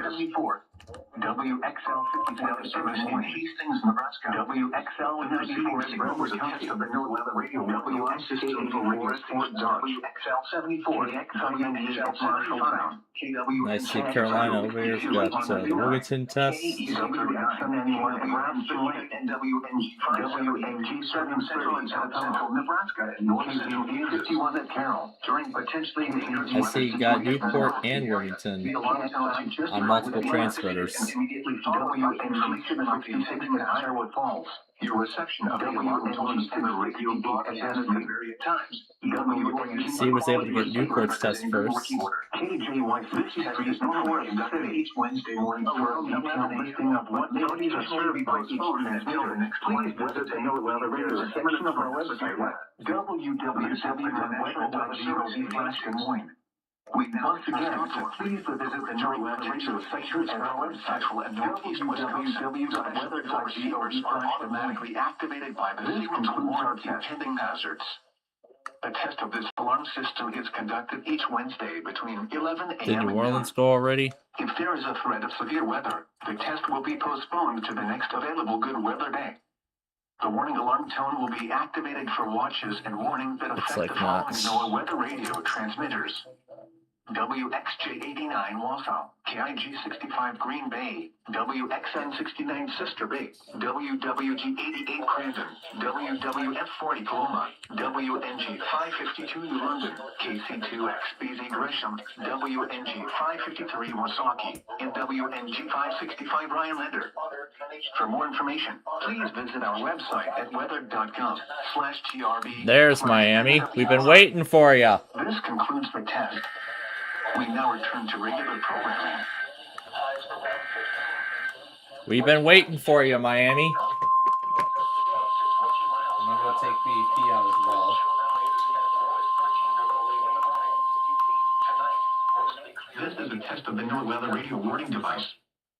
during potentially dangerous weather situations. Specially built receivers are automatically activated to warn of the impending hazard. Tests of these receivers normally are conducted by the National Weather Service every Wednesday between 11 a.m. and noon. When there is the threat of or existing severe weather in the area on Wednesday, the test is postponed to the first available good weather day. Reception of this broadcast and the warning alarm will vary at any given location. This variability, normally more noticeable at greater distances from the transmitter, will occur even though you are using a good quality receiver in perfect working order. To provide the most consistent warning service possible, the warning alarm will be activated only for warnings and selected watches affecting the South Florida counties. In addition to the regular alarm tone, the NOAA weather radio system is equipped with an additional warning service called SAME that is short for Specific Area Message Encoder. Unlike So the we're normal waiting tone for of the 10 Borealis to which depart Union activates all Station. alarmable NWR radios monitoring the There's station, Chicago. SAME allows people with a special receiver to be notified of watches and or warnings affecting only the county desired. SAME radios are especially useful for schools, hospitals, businesses, government agencies, and commercial radio and television.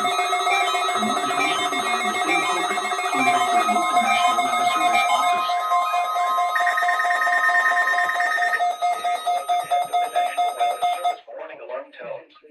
During potentially dangerous weather situations, specially equipped receivers are automatically activated to warn of the impending hazard. Tests of these receivers by this system are normally conducted by the National Weather Service every Wednesday between 11 a.m. and noon. When there is the threat of or existing severe weather in the area on Wednesday, the test is postponed until the next available good weather day. The warning alarm, transmitted over National Weather Service radio stations in North Central and Northeast Illinois, will be activated for watches and warnings affecting all counties in North Central and Northeast Illinois, as well as counties in far Northwest Indiana. Reception of this broadcast and the alarm tone will vary at any given location. This variability, normally more noticeable at a distance from a given transmitter, will occur even though you are using a good quality receiver in perfect working order. This concludes the tone alarm test. We will now return to our regular program.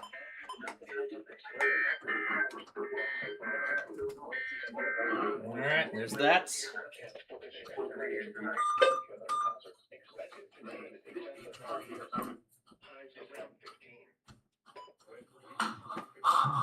This is still on. This one is. Alright, every radio took it, and every radio took it properly this time. Unlike the last time, which is pretty good.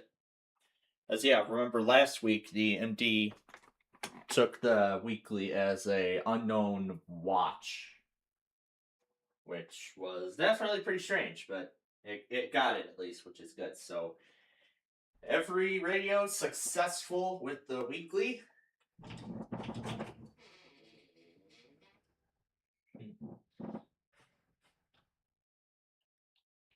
Oh yeah, I still see some. All right, let's see who will go next. Chicago's the latest ones. Right now, we were in the middle of watching over Carolina Elevators test. This is when he was just finishing up with Newport.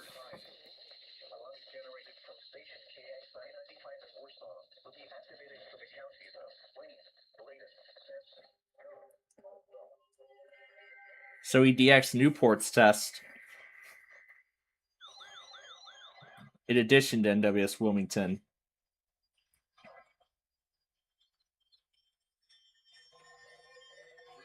Oh my god.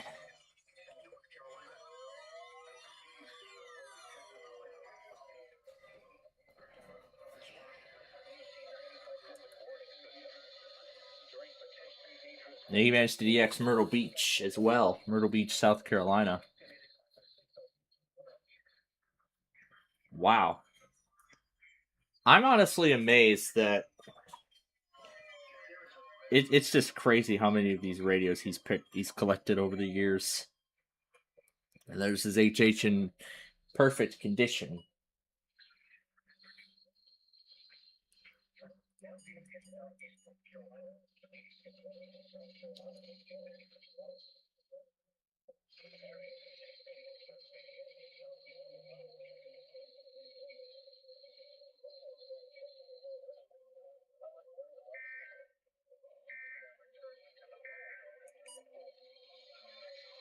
That's a 16. I can tell by the beep. And so there's still a lot of them on tone. Jeez.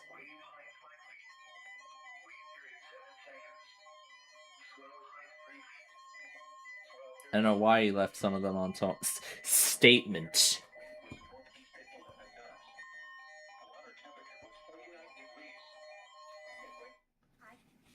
That's great. It's the Storm White got St. Louis's test on the main transmitter this time around.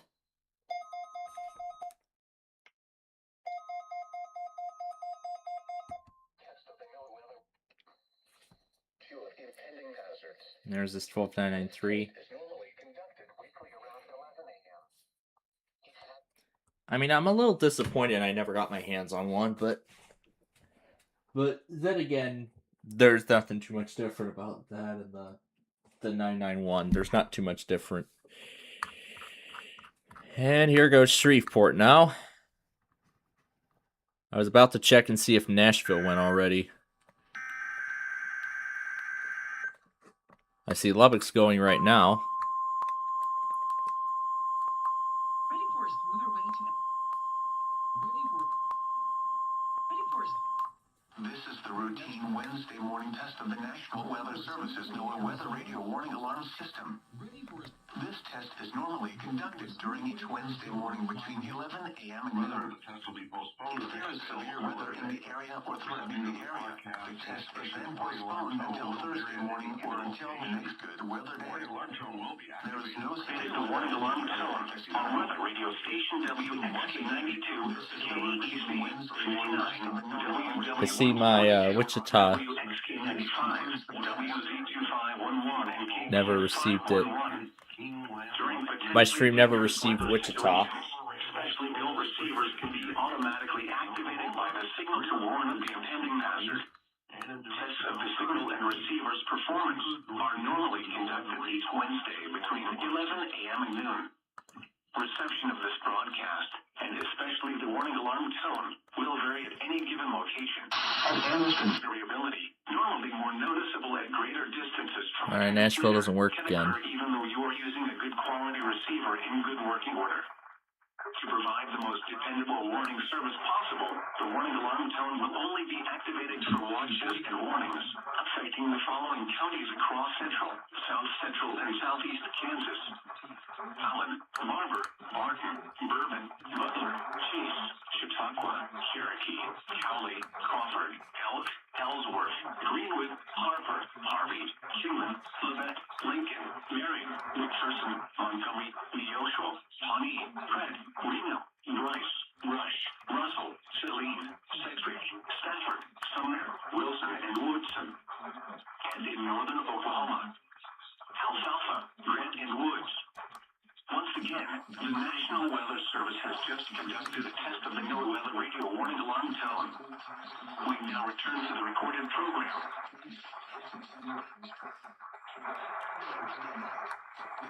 Nashville's not gone yet, so I can tell from the local.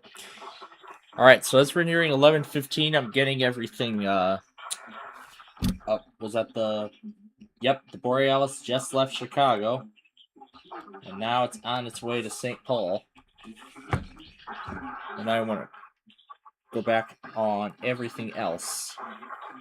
So that being the... Why don't we watch them pull up in Galesburg?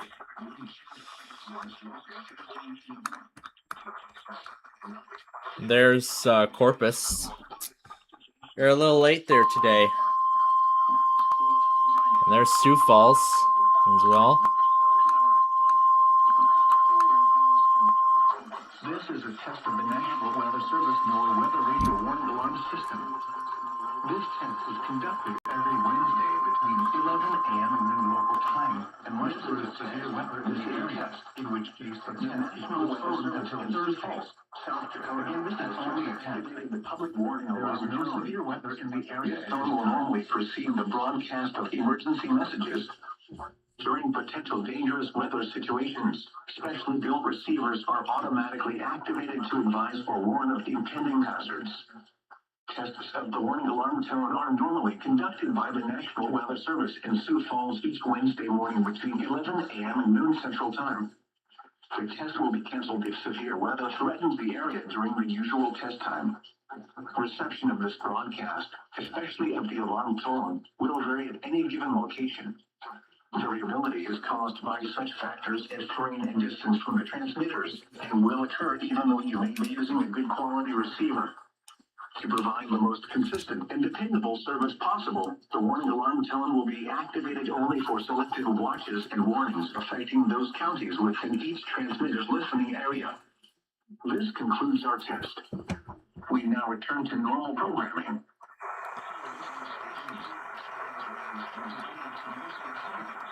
And I see Brownsville going now.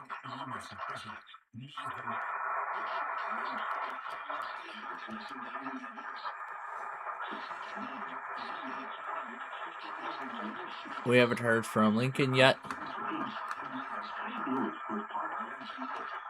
We didn't even hear from Tulsa yet either.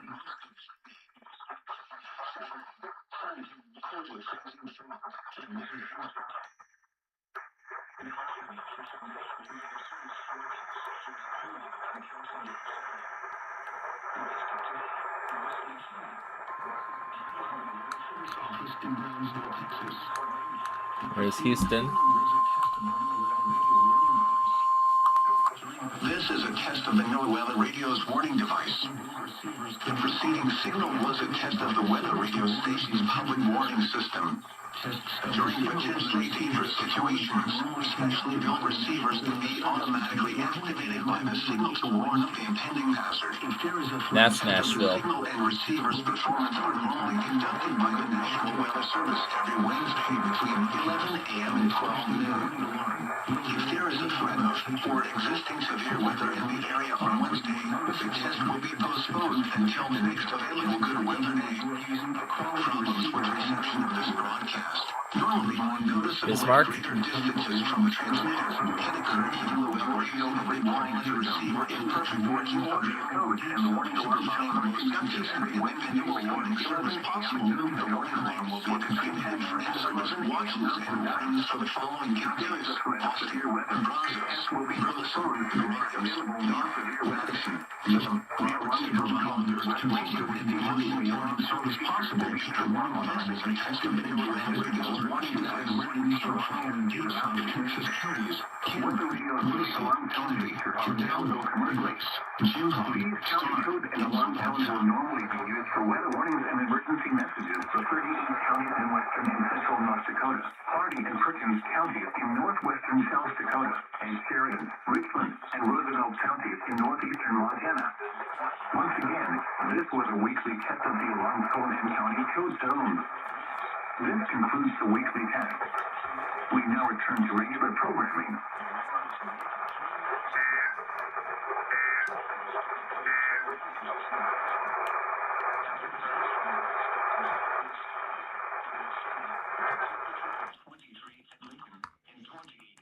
And I just found a video of the very last test of a siren system around the Donald C. Cook nuclear power plant in Stevensville, Michigan. It was after 2021, just like with the Surrey power station, and just after Surrey and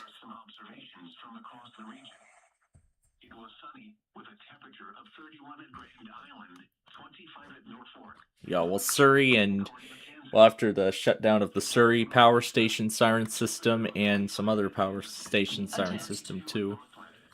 Here's IVY testing.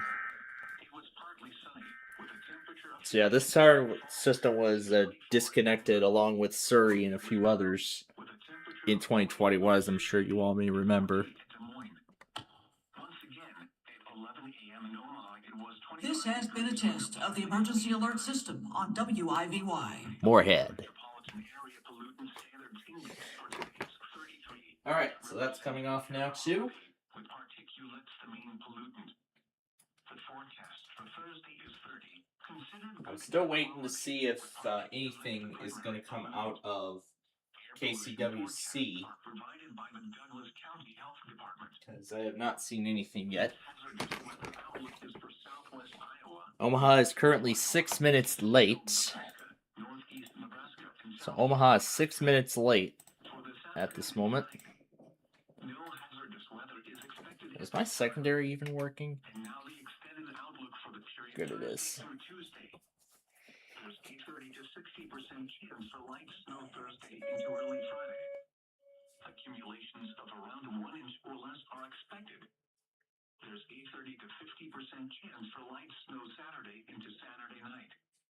While accumulations look to be light once again, details are limited at this time due to uncertainty. Temperatures expected to fall below zero early Saturday with wind chills of -15 to -20 possible. And here comes the Zephyr. Spotter activation is It's now arriving in Galesburg. This is NOAA All Hazards radio station KIH 61 in Omaha, Nebraska.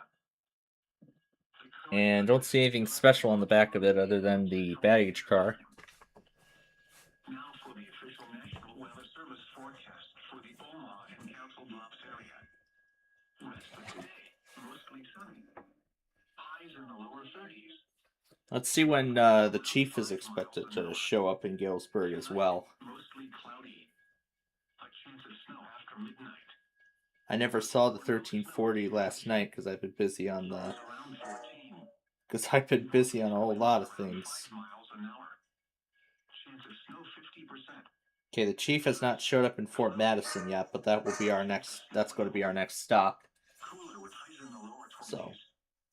Northeast winds around 5 miles an hour.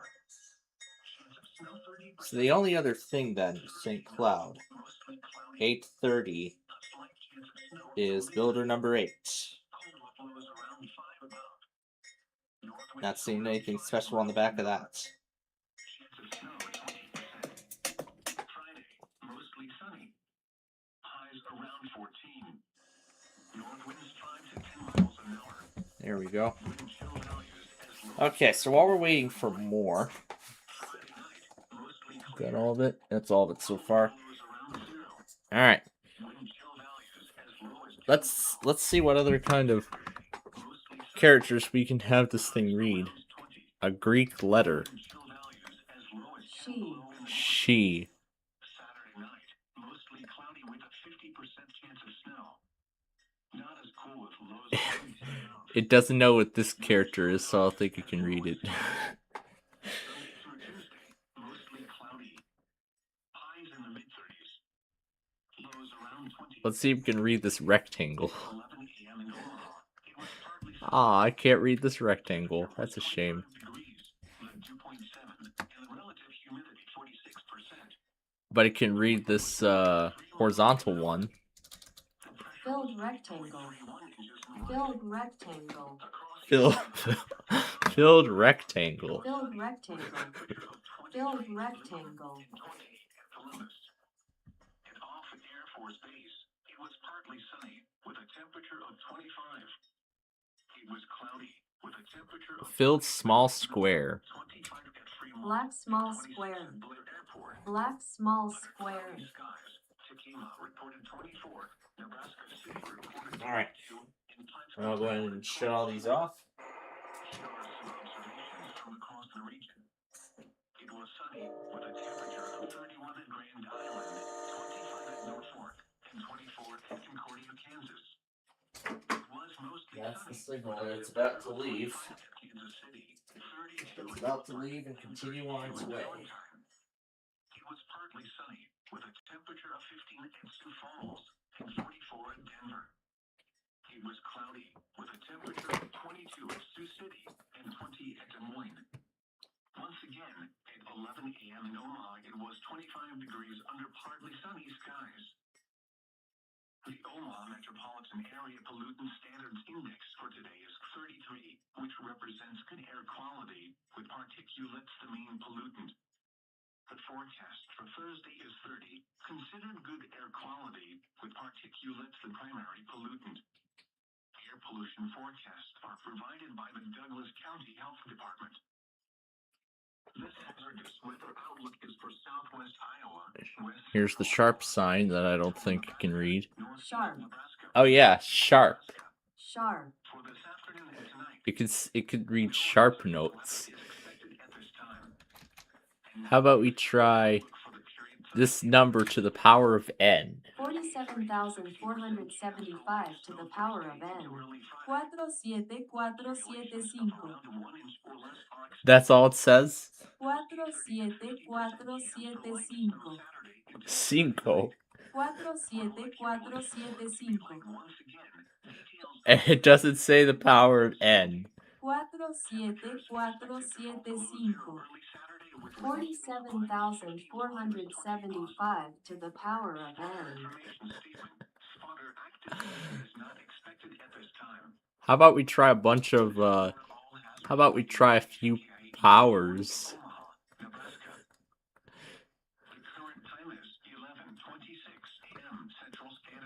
Let's try this power.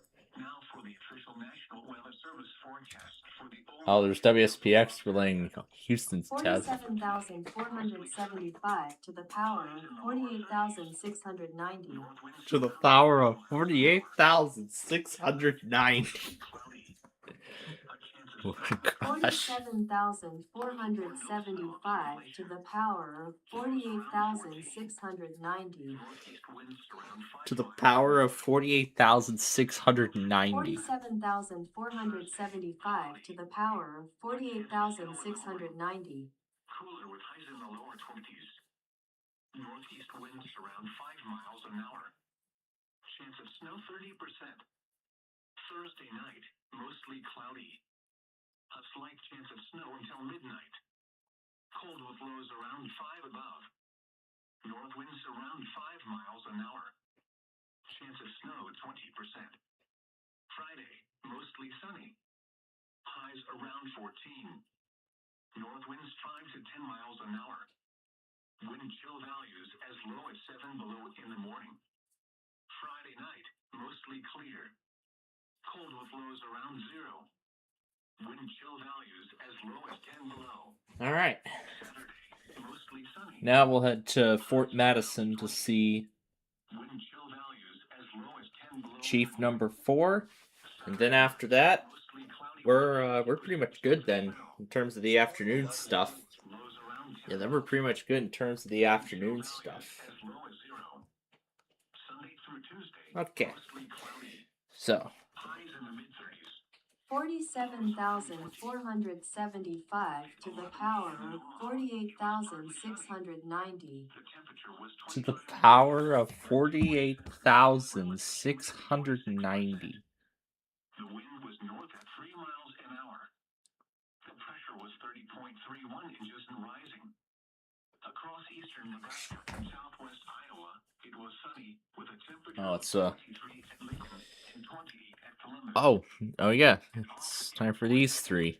Ready for a smoother way to Arizona? Temperature of 25. It was cloudy with a temperature of 26 at Millard, 25 at Ready for a smoother way to Arizona? Fly Elite. under cloudy Out of the skies. Central Illinois. Reported 24. Nebraska City There's Lincoln. 22 and Plattsmouth reported 24. Here are some observations from across the region. This is the National Weather Service Office in Lincoln, Illinois. This is a test of the warning alarm system for NOAA weather radio station WXG 47,475 to the power of 48,690. receivers will automatically be activated. Partly sunny with a temperature of 27. This test is normally conducted each Wednesday. Partly sunny hours of 10 a.m. and 1 p.m. unless there is a threat of severe weather. It was mostly sunny with a temperature of 44 until the 47,475 to the power of 4 to the power of 8 to the power of 6 to the power of 9 to the power of 4 to the power of 8 to the power of 6 to the power of 9. To the power of 9. To the power of 9. 47,475 to the power of 4,869,048,690. with a temperature of 23 for southwest at Omaha. It was partly partly sunny with a temperature of 25 around the region. At Wichita, it was mostly sunny with a temperature of 25. And there's when Nashville went. In Denver, it was partly sunny with a temperature of 44. This is a test of the NOAA radio warning alarm device and emergency alert system. During potentially dangerous weather situations and civil emergencies, especially equipment teams are automatically activated to warn of impending danger. The power of 4,869,041,690. In the event of the test being canceled, it will then be rescheduled for the next day between 11 a.m. and noon. This is NOAA weather radio station West North G-Force 31 operating 24 hours a day on a frequency Euro sign. 2.525 megahertz. With transmitting facilities in the county. Euro. Euro. How about infinity?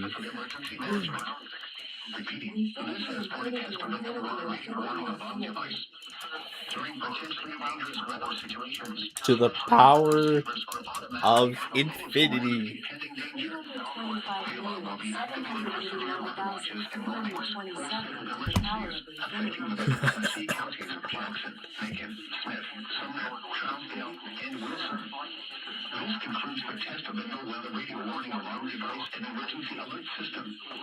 We now return you to regular programming. Up to 10 miles per hour. 325,789,327 to the power of infinity. To the power of infinity. Northeast winds up to 10 miles per hour, increasing to 10 to 15 miles per hour in the afternoon. Oh, to the power of Y. 325,789,327. And it doesn't say to the power of Y, because it doesn't. That's terrible. Highs in the mid-30s. Precipitation 20%. Saturday night, mostly cloudy in the evening, then becoming partly cloudy. Lows around 17. Sunday, sunny. Highs in the upper 40s. Sunday night, mostly clear. Lows around 19. Monday, partly sunny. 325,789,327. Mostly cloudy. Lows in the lower 20s. Tuesday, mostly cloudy in the mornings, then becoming partly sunny. 325,789,327. Let's see how it says this.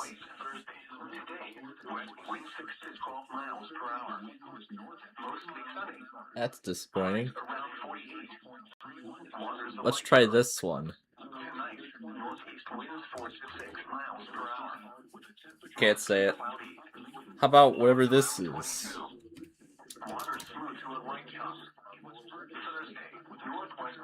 That's a darn shame. Let's try this one. Section. Section. Can it say the yen side? How about the British pound sign? Can it say that? Pound. Pound. Pound.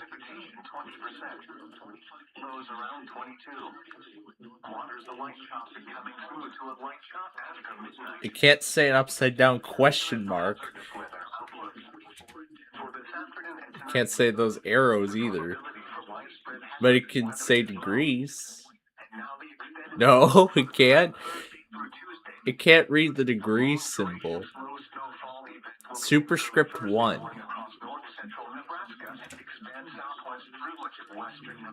Let's try and put a number before that. No, a number, not words. 47,548,548 to the power of 1. There you go. Now it says to the power of 1. Alright, let's try another one.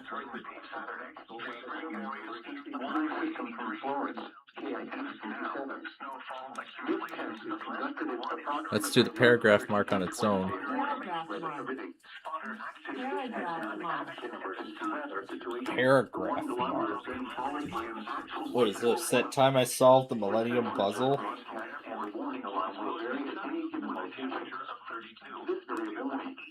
Oh yeah, the Millennium Puzzle from the anime.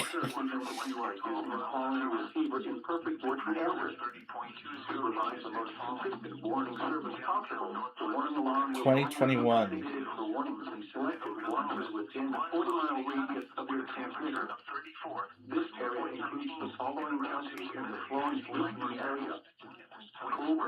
I'll probably give that a watch some other time later.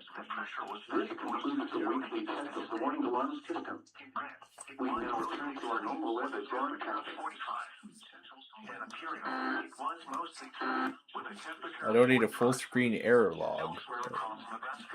Paragraph mark. Paragraph mark. It was partly sunny with a temperature of 31. In Sydney, it was mostly sunny with a temperature of 44. At Valentine, it was mostly sunny with a temperature of 32. In McCook, it was mostly sunny with a temperature of 32. In Broken Bow, it was sunny with a temperature of 40. In O'Neill, it was mostly sunny with a temperature of 20. Let's see what else we can try here. Paragraph mark. Registered. Let's try these two symbols together. Copyright registered. A cent sign or something? Cent. Cent. 34 cents. 34 cents. 1 cent. 1 cent. 0. $0.0. Point. It says $0.0. $0.0. Oh no. $0.0.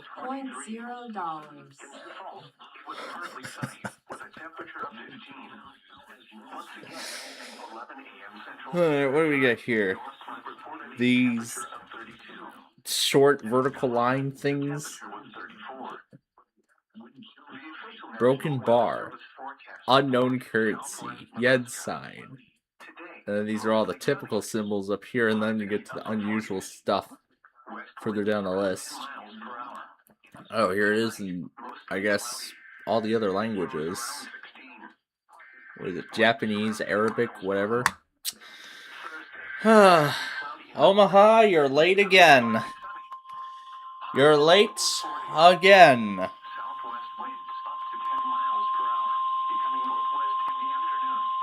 This is the National Weather Service in Valley, Nebraska. The preceding audio signals and alarm tones were a test of NOAA All Hazards Radio Public Warning Alarm System for transmitters across eastern Nebraska and southwest Iowa, as well as neighboring portions of Kansas and Missouri. During potentially dangerous weather situations, specially built receivers are automatically activated by the signal to warn of the impending hazard. The alarm tone causes weather radio receivers to be turned on automatically, alerting you to the impending emergency broadcast. Tests of the warning alarm system are conducted each Wednesday at 11:15 a.m.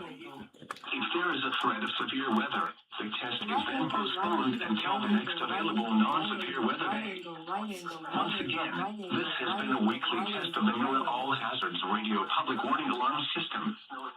We now return to our regular programming.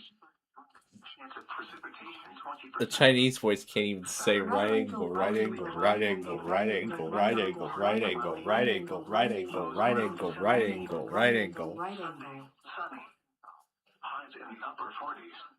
It seems like only the English voice can say right angle. And here goes lacrosse.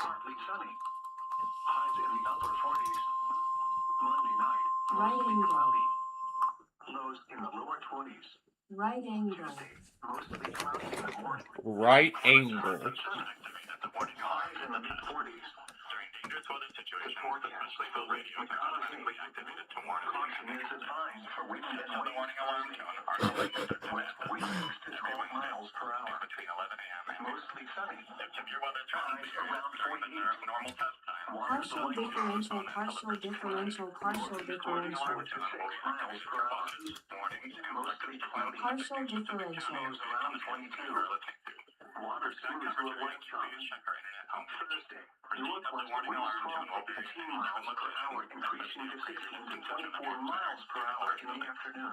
This concludes the weekly warning alarm test. We now have around 42. Water's choppy, becoming rough in the afternoon. I know I pulled up Tulsa. Northwest wind 6 to 12 miles per hour. Looks like Aberdeen came on twice for some reason. Mostly cloudy. A slight chance of light rain in the evening. See if I can find the other one. This light snow, weather service office and precipitation 20%. Receiving signal blows around 20 weather radio. All hazards public warning system. A question and exclamation mark together. Is that what it's gonna say, or is it gonna say nothing? Wait, what? Interrobang. Between 10 a.m. and 12 p.m. local time. Interrobang. If there is a risk of severe weather, the test will be postponed until the next good weather day. Reception of the broadcast, and especially the warning alarm tone, will vary at any given location. This variability, normally more noticeable at greater distances from the transmitter, can occur even though you are using a good quality receiver in good working order. The warning alarm tone will be activated for hazardous watches and warnings for the following counties: in Oklahoma, Atoka, Bryan, Craig, Cherokee, Choctaw, Creek, Cole, Delaware, Haskell, Hughes, Latimer, DeFleur, Milwaukee, Osage, Ottawa, Pawnee, Pittsburgh, Pushmataha, Rogers, Sequoia, Tulsa, Wagner, and Washington, in Arkansas, Benton, Carroll, Crawford, Franklin, Logan, Madison, Scott, Sebastian, and Washington. In Missouri, McDonald and Barry. And in Kansas, Chautauqua, Little, and Montgomery. This concludes this week's test of the new weather radio, All Hazards Public Warning System. We now return to our normal programming. The dew point 19 and the relative humidity 50%. All right. Winds were from the west at 9 miles an hour. The pressure was 30.2. We're still waiting to hear from North Platte. We're waiting to hear from Aberdeen. We're waiting to hear from Little Rock. In Imperial, it was mostly sunny with a temperature of 45. Elsewhere across Nebraska, in Scotts Bluff, it was partly sunny with a temperature of 27. Less than or equal. It was partly sunny. Less than or equal. In Terrebonne, less than or equal 6. It was mostly Less sunny than or with a equal to temperature of 6. 44. At Valentine, it was mostly sunny with a temperature of 32. In McCook, it was mostly sunny with a temperature of 32.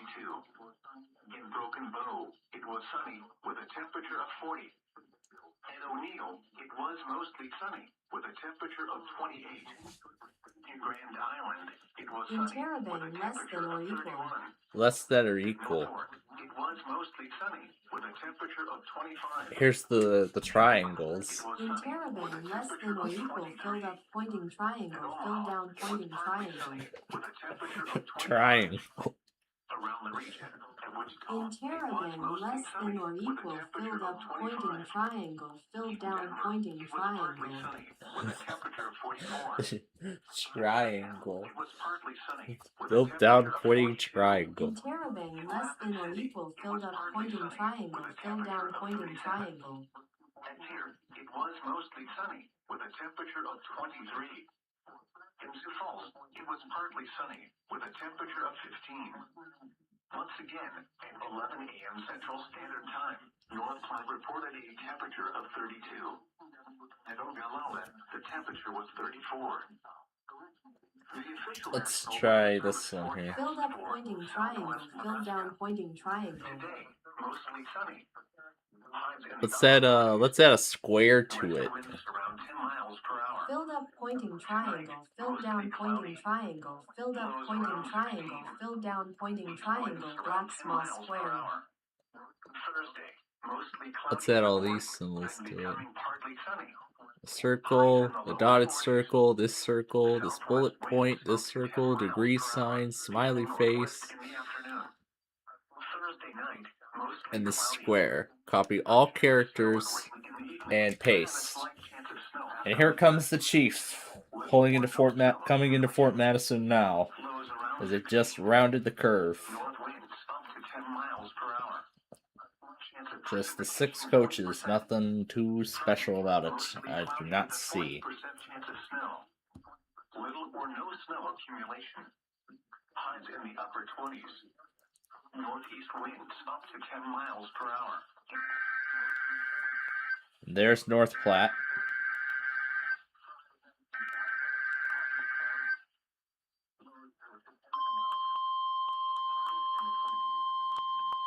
I see TFM got Des Moines test.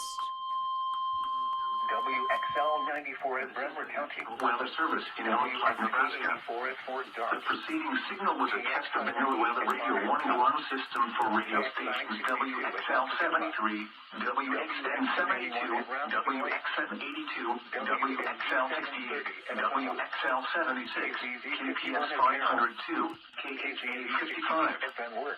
Serving western and north central Nebraska, far northeast Colorado, and portions of southern South Dakota. During potentially dangerous weather situations There's across Tulsa's the area, test. the alarm tones you just heard would be activated and immediately followed by information about the impending hazard. Your reception of the alarm tones and the radio broadcast may vary at times, even though you are using a quality receiver that is in good working order. This test is normally conducted each Wednesday morning around 11:30 a.m. Central Time, but will be canceled in the event of severe or hazardous weather. This has been the National Weather Service in North Platte. We now return you to our regular programming. Let's see how WSPX does this one. This is a test. No action is required.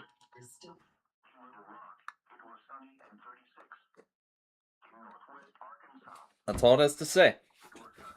Okay then. Filled up pointing triangle, filled down pointing triangle, black small square hollow square, filled rectangle, filled right pointing pointer, filled left pointing pointer, lozenge hollow circle dotted circle, filled circle inverse bullet, filled square containing hollow circle hollow bullet, smiley face filled square. Smiley face filled square. Smiley face filled square. Jeez, that's something. Let's bring Tom Ben back now. Filled up Let's hear it pointing again. triangle, filled down pointing triangle, black small square hollow square, filled rectangle, filled right pointing pointer, filled left pointing pointer, lozenge hollow circle dotted circle, filled circle inverse bullet, filled square containing hollow circle hollow bullet, smiley face filled square. Okay, Aberdeen is silent again. Alright. So once Little Rock goes, then... Yeah, so once we hear from Little Rock, then that's it for the Central Time Zone. Filled up pointing triangle, filled down pointing triangle, black small square hollow square, filled rectangle, filled right pointing pointer, filled left pointing pointer, lozenge hollow circle dotted circle, filled circle inverse bullet, filled square containing hollow circle hollow bullet, smiley face filled square. I don't think we heard from Boston at all today. But let's check the Eastern Time Zone again just to be sure.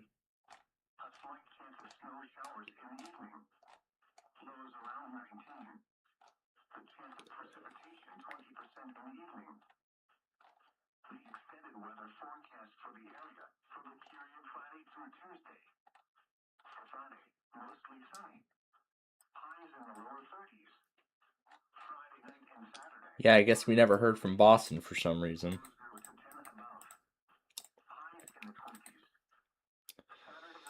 But there is only one way to find out if Boston actually did test or not.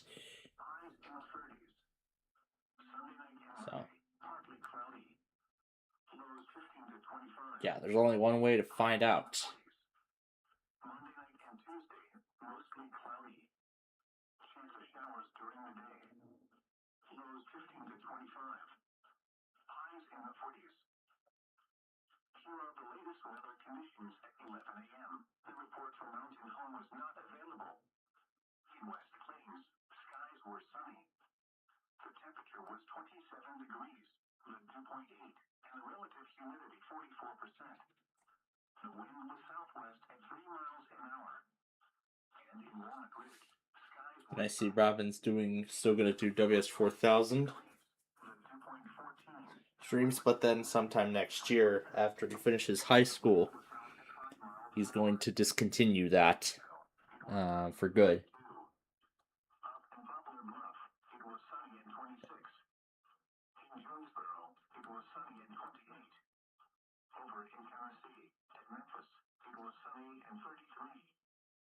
In Clinton, it was sunny and 36. In Harrison, it was sunny and 30. In Little Rock, it was sunny and 36.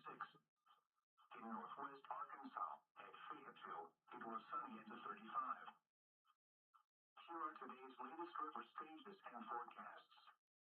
For the Black River, at Corning, the stage was 1.6 feet centimeter on Wednesday. The forecast for Thursday, 1.6. And obviously, there's no way to tell if Little Rock ever tested or not.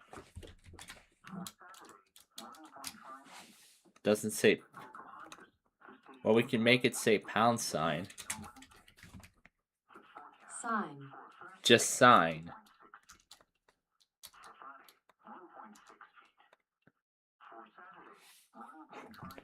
Doesn't say that. That's a shame. Oh well. Okay. Let's go ahead and get this ready for the Mountain Time Zone.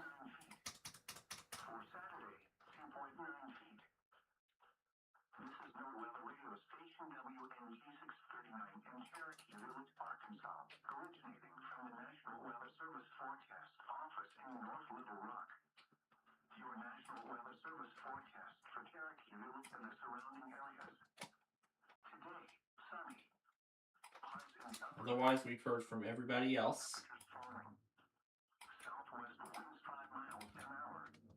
Tonight, mostly cloudy. Now, I'm not going to start a postponement documentation. I'm not going to start a postponement document yet, because we have yet to see if because we have yet to find out if Little Rock actually ended up testing or not. Well, we still have to wait and see if they test within these last 7 minutes of the Central Time Zone before they're considered late. But of course, we're going to keep them going. Yeah, but of course we're going to keep them going anyway. Alright, off goes the Chief to Chicago now.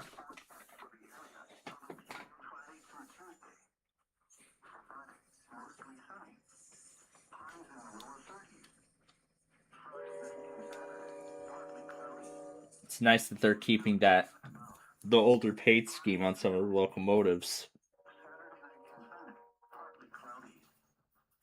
As I remember for years.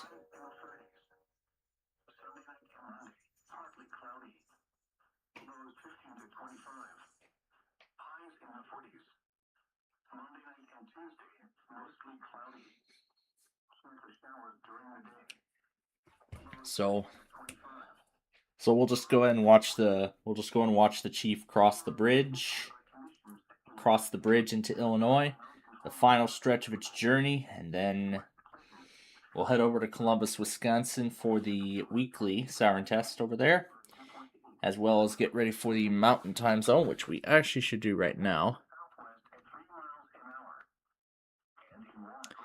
I'm going to keep Little Rock going because I know they're late, but we'll keep them going as long as possible until we hear from them.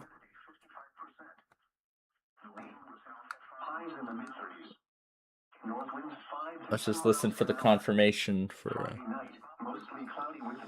And then we need Duluth. Colder with lows 5 to 10 above. Wind chill values as low as 5 below after midnight. Saturday, mostly sunny. Colder with highs in the lower 20s. Does Cody work? Chill values as low as 5 below This is the story of the one. We're gonna do Lander. cloudy until midnight. Then becoming partly cloudy. Scott's Bluff, Salt Lake City, Lower 30s, 20 upper 30s. Sunday night, clear. Not as cold with lows in the mid-20s. Monday, sunny. Not as cold, highs around 50. Monday night, partly cloudy until midnight. then Flagstaff in case they go early again. Not as cool with lows in the mid-30s. Tuesday, mostly cloudy. A slight chance of rain showers in the afternoon. Highs in the lower 50s. Chance of rain 20%. You're listening to Oklahoma City Weather Radio, and your 11 a.m. weather observation. Oklahoma City, it was sunny. The temperature was 27 degrees. The dew point 19. The relative humidity 72%. The wind was out at 5 miles an hour. The pressure was 30.4 inches and steady. Saturday, it was sunny. The temperature was 31. The dew point 21. And the relative humidity 66%. The wind was southwest, producing a wind chill of 23. It was sunny. The temperature was 23. The dew point 19. The relative humidity 86%. Stillwater, it was sunny. The temperature was 29. The dew point 19. And the Chief just crossed into Illinois The wind was southwest at 6. as it's nearing the end of the bridge. The pressure was 30.41 inches and falling. Observations from around the region. Because almost all of it has crossed the main truss spans. 44 in Amarillo, 39 at Dallas, Fort My Worth, God. and 29 at My Dallas. goodness, that bridge is over a century old, and I mean, yeah, BNSF is doing Partly sunny with a temperature of 44. everything that they can to keep it alive. Oklahoma City, it was sunny. Keep it alive for years to come. The northern forecast offers here is the forecast. I guess they don't do the confirmation for the winter, maybe. Could be. Lows around 32 and decent around 38 in Saturday and Sunday. Light winds with a 40% Thursday. Mostly sunny. Lows around 5 around 61 in Tyson, the low around 70 in Pumpkin Center. Wind chill value northeast winds around 15 miles an hour in the morning and early. We'll stick around. We'll watch it. Afternoon. Lows around 5 clear. Highs and lows around 32. We'll stick around and watch it cross over that. Watch it cross over that other grade crossing. Then after it does, then we'll head over to Columbus. Oh, actually, it's just about time.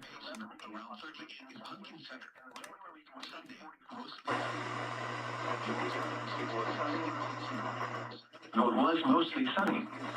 At 9, the wind was -6. At St. Louis, it was partly sunny. At 25, Denver was cloudy. At 20, at the Twin Cities, it was sunny. At 5, the wind was -12. At Duluth, it was cloudy. All right, there we go. Once again, at Janesville, it was 9. All right, so that's all the Amtrak's. This is the New Weather Radio WWG in Janesville. Its current time is 11:59 a.m. Central Standard Time. Now here is the hazardous weather outlook for portions of east central Wisconsin, south central Wisconsin, and southeast Wisconsin. For today and tonight, now hazardous weather is expected. Wow, Riverton, you're fast. And right on time, too.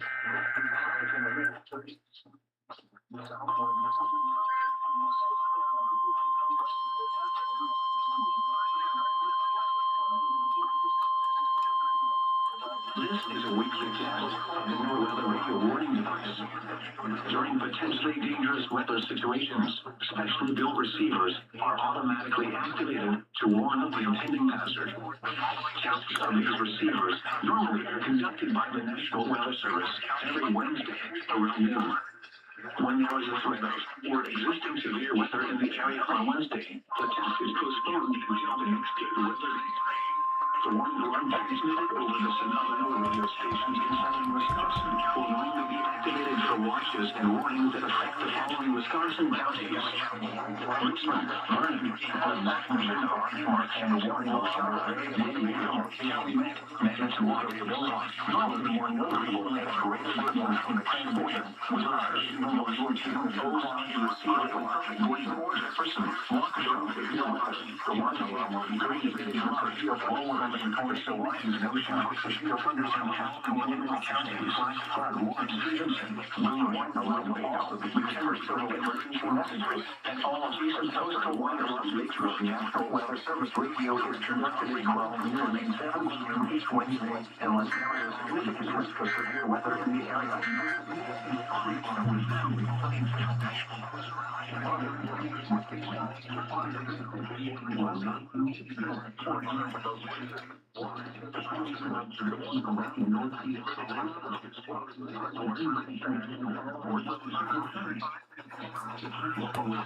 Is that it? I didn't hear the wind down or anything. Yep, that's it. That was the wind down.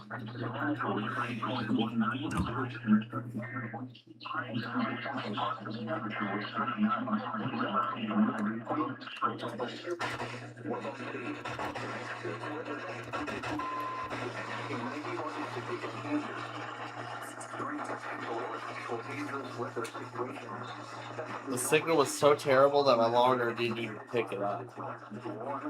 The signal of Topeka, that is.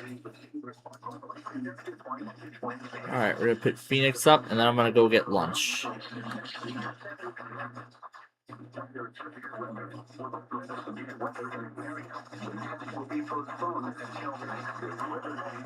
I believe that's everything.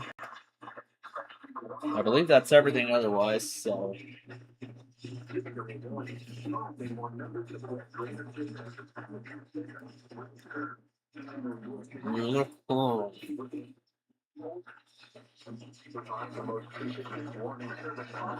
Oh, there's Cheyenne.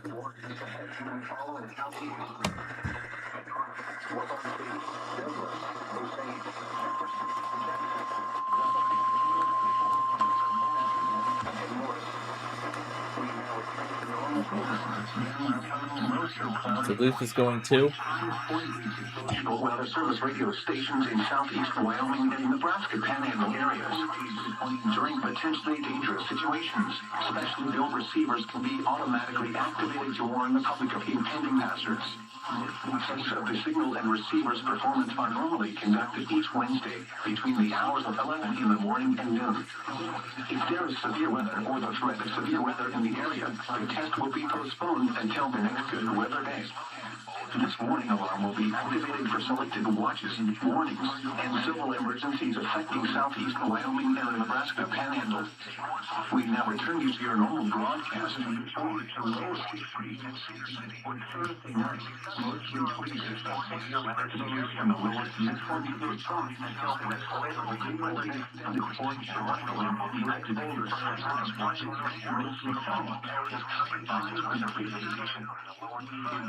Okay, Yuma doesn't work.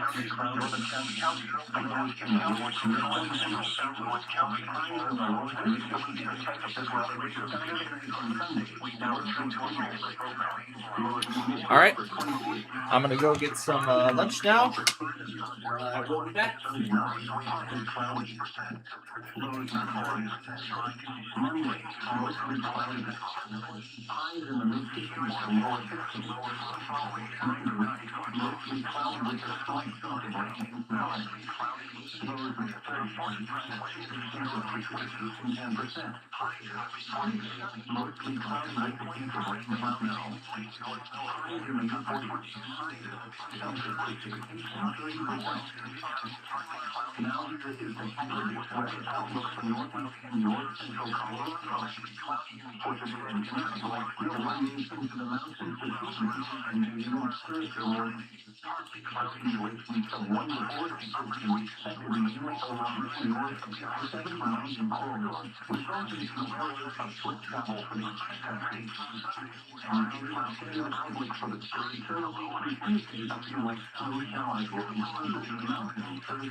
Highs in the 60s. Mostly Saturday, partly cloudy. Lows in the lower to mid-70s. Highs in the lower to mid-50s. Saturday and Sunday, mostly clear. Lower to mid to upper 20s. Highs in the mid to upper 60s. Partly cloudy. Lows in the 30s. Monday, mostly cloudy. Highs in the mid 50s to lower 60s. Monday, mostly cloudy with a slight chance of rain snow. Lows in the 30s. Sunday, precipitation and percent. Tuesday, mostly cloudy with a chance of rain and snow. Highs in the mid 40s. Chance of precipitation 30%. Now your official weather outlook for northeast and north central Colorado. For today and tonight, light snow will move into the mountains this evening and into next Thursday morning. Precipitation from 1 to 4 inches will be expected mainly along the north and southern mountain corridor, which also has areas of strawberry. The outlook for today Thursday through Tuesday, snow showers will continue in the mountains Thursday into Friday. Weekend snow accumulation will be less than standard in nature. Like snow will fall over northeast country by mid-Friday, with a few flurries in the far west as the I-25 corridor possible high and light. Saturday is still be a small chance of snow showers before drier and warmer weather returns for Sunday and Monday. The chance of light snow will hold off as the future for Wednesday, but no significant storms are anticipated at this time. Other information, other features of the storm will not meet today or tonight. The 11th concentrations around northeast Colorado. The Newark International Airport was partly sunny. The temperature was 44 degrees, grade 2.4. The wind was 92%. The wind was southwest at 10 miles an hour. The pressure was 30.17 degrees Fahrenheit. The north central part of the temperature was 42. The relative humidity was 23%. The wind was south at 3. Aurora was 47 degrees. The wind was southwest at 7. Still partly sunny. The temperature was 45. The wind was west with 6. Greenville reported partly sunny and 46. The wind was west at 14, adjusting to 45. More fair. The temperature was 32. Fort Collins Line Airport, sunny and 24 degrees. The wind was south at 7 miles an hour. Berwick fair and 29. Ellsworth in Colorado, Martinsville fair and 23. The wind was south at 6. Colorado Springs partly sunny and 43. Sun fair and 48. The wind was west at 8. Lyman fair and 48. The wind was south at 13 miles an hour. Grand Junction fair and 32. Sunny at 3. Cheyenne fair and 44. The wind was west at 13 gusting to 21. North Pine fair and 15. Woodlands fair and 23. Again, Denver International Airport was 44 degrees under partly sunny showers. The wind was southwest at 10 miles an hour. Still the forecast for Boulder and western Denver suburbs. Today, partly cloudy in the morning, then becoming mostly cloudy. Highs 42 to 54. Tonight, partly cloudy. Lows 23 to 29. Thursday, partly cloudy. Highs in the upper 40s. Thursday night, mostly clear. Lows 21 to 27. Here's the forecast for Denver. Good, partly cloudy in the morning, then becoming mostly cloudy. Highs in the lower to mid-50s. Tonight, mostly cloudy and evening, then becoming partly cloudy. Lows in the 20s. Thursday, partly cloudy. Highs in the mid-40s to lower 50s. Thursday night, mostly clear. Lows in the lower to mid-20s. Accuracy of highly forecast for the Denver and Boulder area. Mostly sunny. Partly affected. Alternating rapid. Partly cloudy. Lows in the lower to mid-20s. Highs in the lower to mid-50s. Category and sunny. Mostly clear. Lows in the mid to upper 20s. Highs in the mid to upper 50s. Overnight, partly cloudy. Lows mid-30s. Monday, mostly cloudy. Highs in the mid-50s to lower 50s. Monday, mostly cloudy with a slight chance of rain and snow. Lows mid-30s. Precipitation 10%. Tuesday, mostly cloudy with a chance of rain and snow. Highs in the mid-40s. Chance of precipitation 30%. Now here's a September weather outlook for northeast and north central Colorado. For today and Monday, snow will move into the mountains this evening, and even Thursday morning. Winds of 1 to 4 and expect winds around north of 7 miles in corridor, resulting from areas of thick clouds and highly cloudy outlook for Thursday through Tuesday, looking like snow showers will continue in the mountains Thursday and Friday. Additional estimates will be like and scattered winds. Like snow will fall in the northeast portion by Friday, with a few flurries to fall west and high corridor possible Friday night. Saturday and still a small chance of snow showers before dry and warmer weather returns for Sunday and Monday. The next winter like snow will hold off until Tuesday or Wednesday, but no significant storm signs indicating at this time. Other information series, fire activation will not reach until the fortnight. The 11th is around northeast Colorado. Denver International Airport was partly sunny. Temperature was 44 degrees, 1.4, the relative humidity 92%. The wind was southwest 10 miles an hour.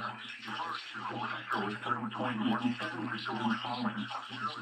Denver Central, the temperature was 42, the relative humidity 73%. The wind was south 3. The low was 47 degrees. The wind was southwest 7. The air partly sunny. The temperature was 25. The wind was west-handed. Winds were reported partly 40 and 46. The wind was west at 14, gusting to 45. Boulder Bear. The temperature was 52. Fort Collins Line Airport, sunny and 25 degrees. The wind was south at 7 miles an hour. Greeley Fair and Plains. Elsewhere in Colorado, Monument Airline Point 3. The wind was south at 6. Colorado Springs, partly sunny and 43. Ashland Fair and Boise. The wind was west at 6. Lyman Fair and Boise. The wind was south at 13 miles an hour. Grand Junction Fair and Kalamazoo. Another observation, Simonton Fair and 24. The wind was west at 13, gusting to 21. Northside Fair and 13. Woodland Fair and 53. Again, Columbus International Airport was 44 degrees under partly sunny skies. The wind was southwest at 10 miles an hour. You're listening to Your Always Access Radio, broadcasting 24 hours a day from the National Weather Service Office in Boulder. This broadcast serves the greater Denver metro area on 1870 mile 100, 2.55 megahertz in Denver, NW, and 51 on 162.475 megahertz in Louisville. Here is the forecast for Boulder and the western Denver suburbs. Today, partly cloudy in the morning, then becoming mostly cloudy. High 40 low 54. Low 69, partly cloudy. Low 23 to 29. Thursday, partly cloudy. High in the upper 40s. Thursday night, mostly clear. Low 21 to 27. Feeling the forecast for now. Partly cloudy in the morning. Then becoming mostly cloudy. Highs in the low mid-50s. Tonight, mostly cloudy in the evening. Then becoming partly cloudy. Lows in the 20s. Thursday, partly cloudy. Highs in the mid-40s to lower 50s. Thursday night, mostly clear. Lows in the low mid-20s. Feeling steady forecast for Denver and Boulder County. Mostly sunny. Highs in the 50s. Today's and Saturday, partly cloudy. Lows in the lowest mid-20s. Highs in the lowest mid-50s. Saturday night and Sunday, mostly clear. Lows in the mid to upper 20s. Highs in the mid to upper 50s. Sunday night, partly cloudy. Lows in the 30s. Monday, mostly cloudy. Highs in the mid-50s to lower 50s. Monday night, mostly cloudy with a slight chance of rain and snow. Lows in the 30s. Cloudy, precipitation 10%. Saturday, mostly cloudy with a chance of rain and snow. Highs in the mid-40s. Chance of precipitation 40%. Now here is the weather outlook for northeast and north central Alabama. For today and tonight, light snow will be into around 19 this evening and our winds Thursday morning. A few late and some 1 to 4 showers can be expected mainly along the north and heavy mountain corridor, resulting in areas of quick travel for the country. Now, weather outlook for the spring Thursday and Tuesday, light snow showers will continue on Thursday and Friday. Additional accumulation will be likely in scattered clouds. Some light snow will fly over the northeast by March 20, with a few flurries as far west as sometime early possible Friday night. Saturday could still see small to snow showers before drier and warmer weather returns for Sunday and Monday. The light snow will hold off on the weekend for Wednesday, but no significant storms are anticipated at this time.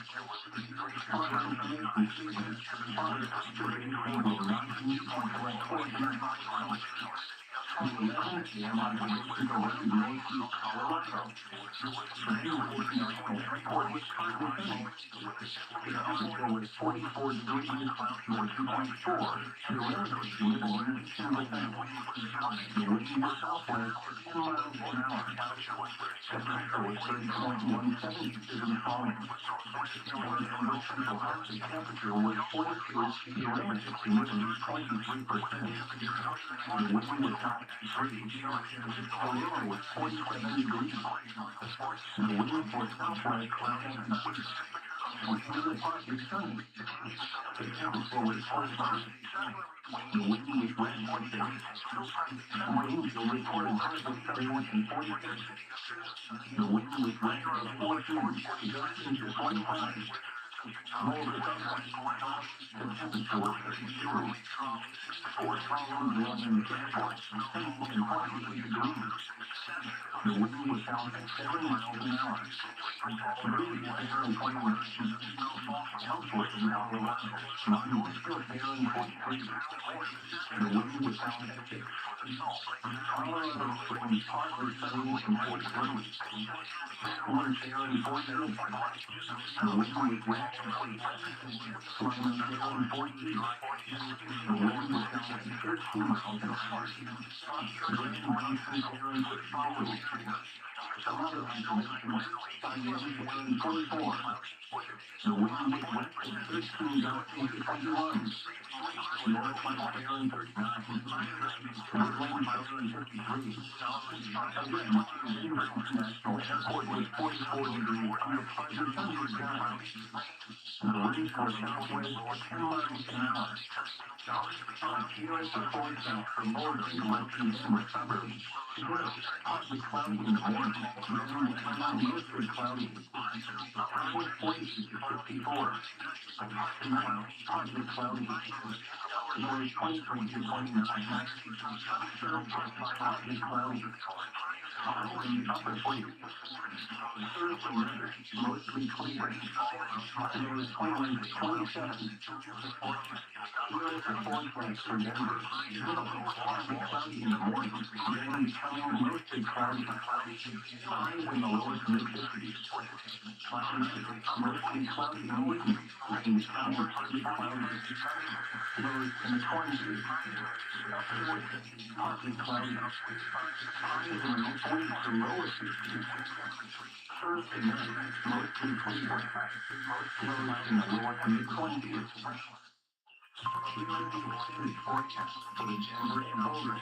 Alright, back from lunch. Who's going now? Salt Lake City.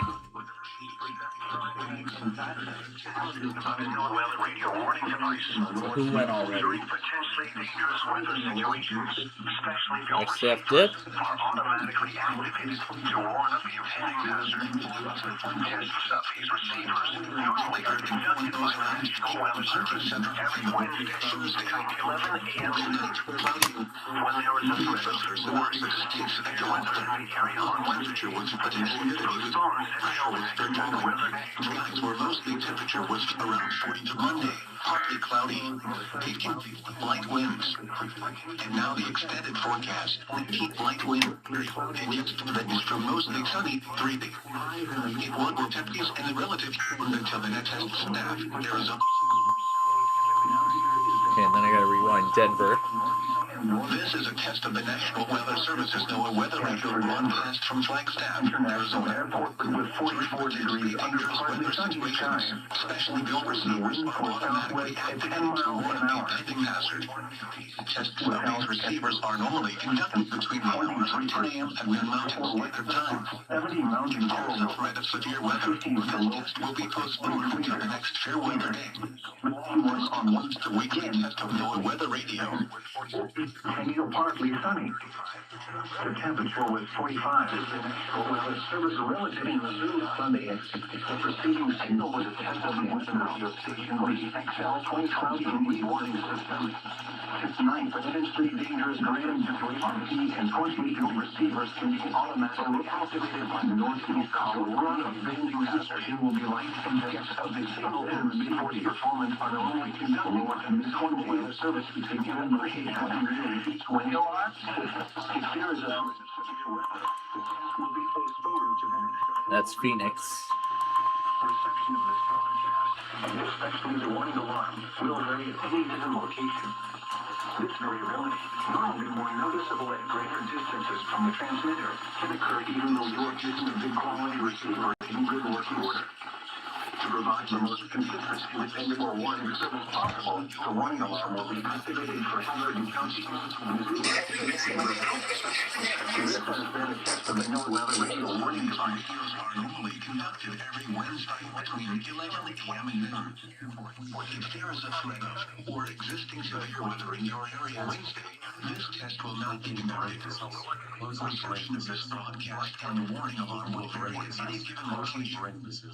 To provide the most consistent warning service possible, this warning alarm will only be activated from watches and warnings affecting Maricopa and Northwest Panhandle counties. This concludes the test of the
Alright, Phoenix is going now. Wait, I have it open twice? Oh.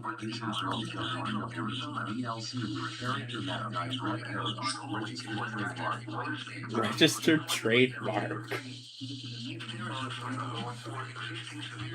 Terraria Wednesday. This test will not be conducted. The 9 was else. Yes, they did a good job. They didn't win the money today, but they'll be back tomorrow to try again. Let's see what nice consolation prize they're gonna get. Ooh, Hexclad. AC Flow, Code Denver Keck 7, character map dialogue. Delete tabs and character grid. Select. This is the National Weather Service office in Boulder. The preceding signal was a test of the NOAA All Hazards Radio Warning System. Can't even hear copy. The town alert will be activated. Classic prices meet modern winds and now and then. The warning alarm is normally conducted every Wednesday between 11 a.m. and noon. However, if severe weather threatens the area near the test time, the test will be postponed until the next available good weather day. The reception of this broadcast and the warning alarm may vary at any given location. This variability will normally be more noticeable. And yes, they're watching PBS movers. Even though you are using a high-quality receiver. Fox. The warning alarm tone will be activated Fox. for hazardous watches and warnings for all of north central and northeastern Colorado. Code Denver Keck 76. VLC. Is that everything? Hashtag W. Is that everything? WPL. I think so. Start window. Start window. Opening parenthesis. Closing parenthesis. Character map dialogue. Left arrow. Spin left arrow. It just says copyright. Let's see what else we can try here. Desktop. NM Albuquerque WPLD radio songs. Phenomena. 5. Important and phenomenal behavior. Track YouTube. 1 kilometer.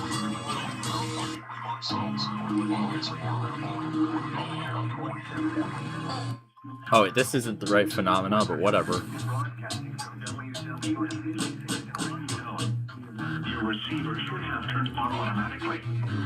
The alarm tone just transmitted should have been heard on any operating receiver. The alarm tone will be used to alert you in times of threatening weather. It will be followed by a watch, warning, or emergency message. This test will be conducted each Wednesday between 11 a.m. and noon, except when hazardous weather threatens. The test will then be postponed until the first fair weather day. Once again, this has been a test of the NOAA Weather Radio Warning device. We now return to normal programming. Not narrator command. Not narrator command. Not narrator command. Not a narrator command. Not a narrator command. I'll probably just watch that later.